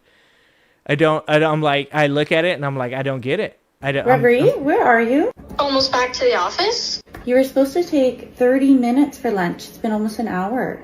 Well, I stayed at the cafe for 30 minutes, but it's a 15-minute walk there and back. What?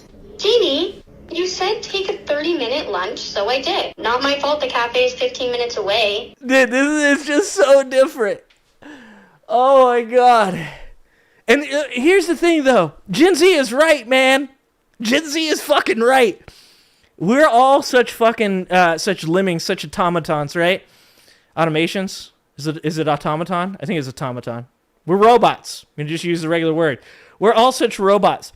Like, we have been, like, is convinced by this society where, like, I get 30 minutes, so that means I fucking walk 6 minutes, I wait 10 minutes for my lunch, then I eat it really fucking fast in the next 8 minutes, so that way I have 6 minutes to get back to work, so that way I don't get in trouble. We are so broken. Like, Gen Z is actually right. Like, you should 100% have the right to fucking walk 15 minutes, have your lunch, and then show back up like you're an actual human being, not just a fucking tool or a cog in a machine. This is coming from a manager. I am a manager. So you guys know.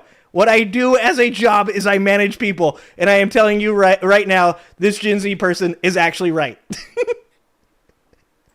Okay, Reverie, that's an hour with walking. Do you see how that's not a 30-minute lunch? Okay, you want my lunch break to include travel time? Get real. Good. Okay, well, you're going to be late, and then I am going to get yelled at. Don't burden me with that.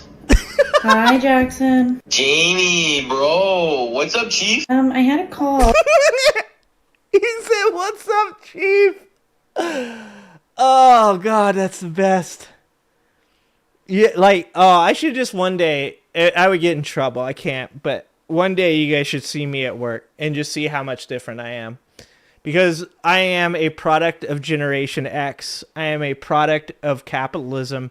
When I push that button, I clock in, I am a manager.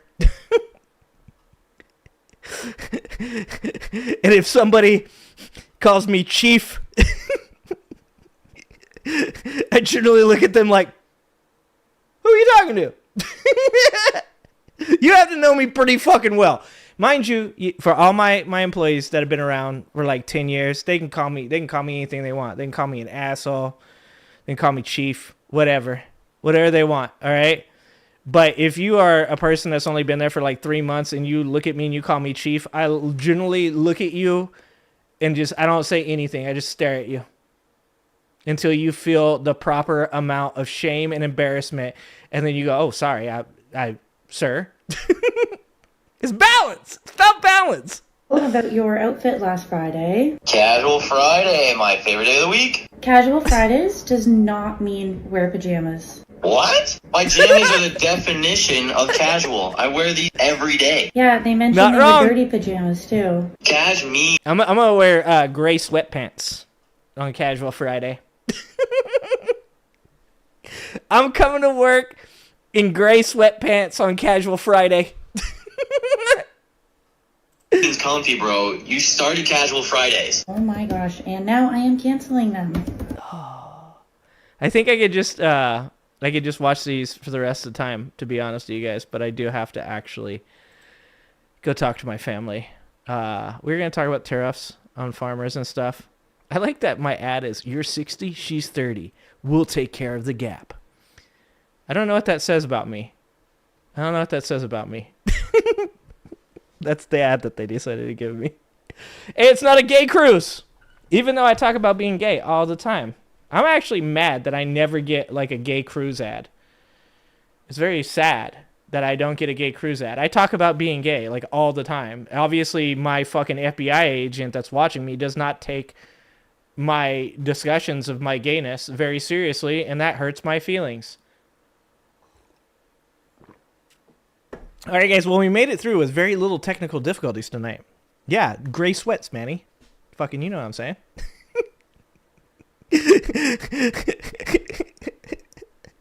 Don't judge me. I bared my feelings to you guys. I talked about parenting. We talked about drugs and alcohol and gray sweatpants because that's what I bring. All right. This show is mildly manic. Intends to go from ultra serious to gray sweatpants conversations. That's how we roll. All right. That's what I'm saying, Petrazi. A fucking gay cruise would be super fun. It would be the gayest, and it would be amazing. And dude, I would have so much fun. Fucking, I'm not taking my shirt off though, because gay dudes be in fucking good shape. Okay, gay dudes like that. Like you see a gay dude, and you're like, I don't think I can ever get in that shape again, my dude. All right, guys. Thanks for being here. Thanks for suffering through my week of technical difficulties and issues and everything else. Seriously, I appreciate the shit out of you guys. And we will get through this. We will endure. Endure! All right, guys. I love you guys. I appreciate you guys. I'm going to go drink some tequila. I'll see you guys on Wednesday at 5 p.m. And just so you guys know, I am working on getting some people to come on my show, as I think I have figured out the technological aspects of getting people to come on this show with my bad internet. So I think I figured it out. I hope to have Visor on probably next Friday, so we might have another show. Until then, next Wednesday, 5 p.m. Pacific. Love you guys.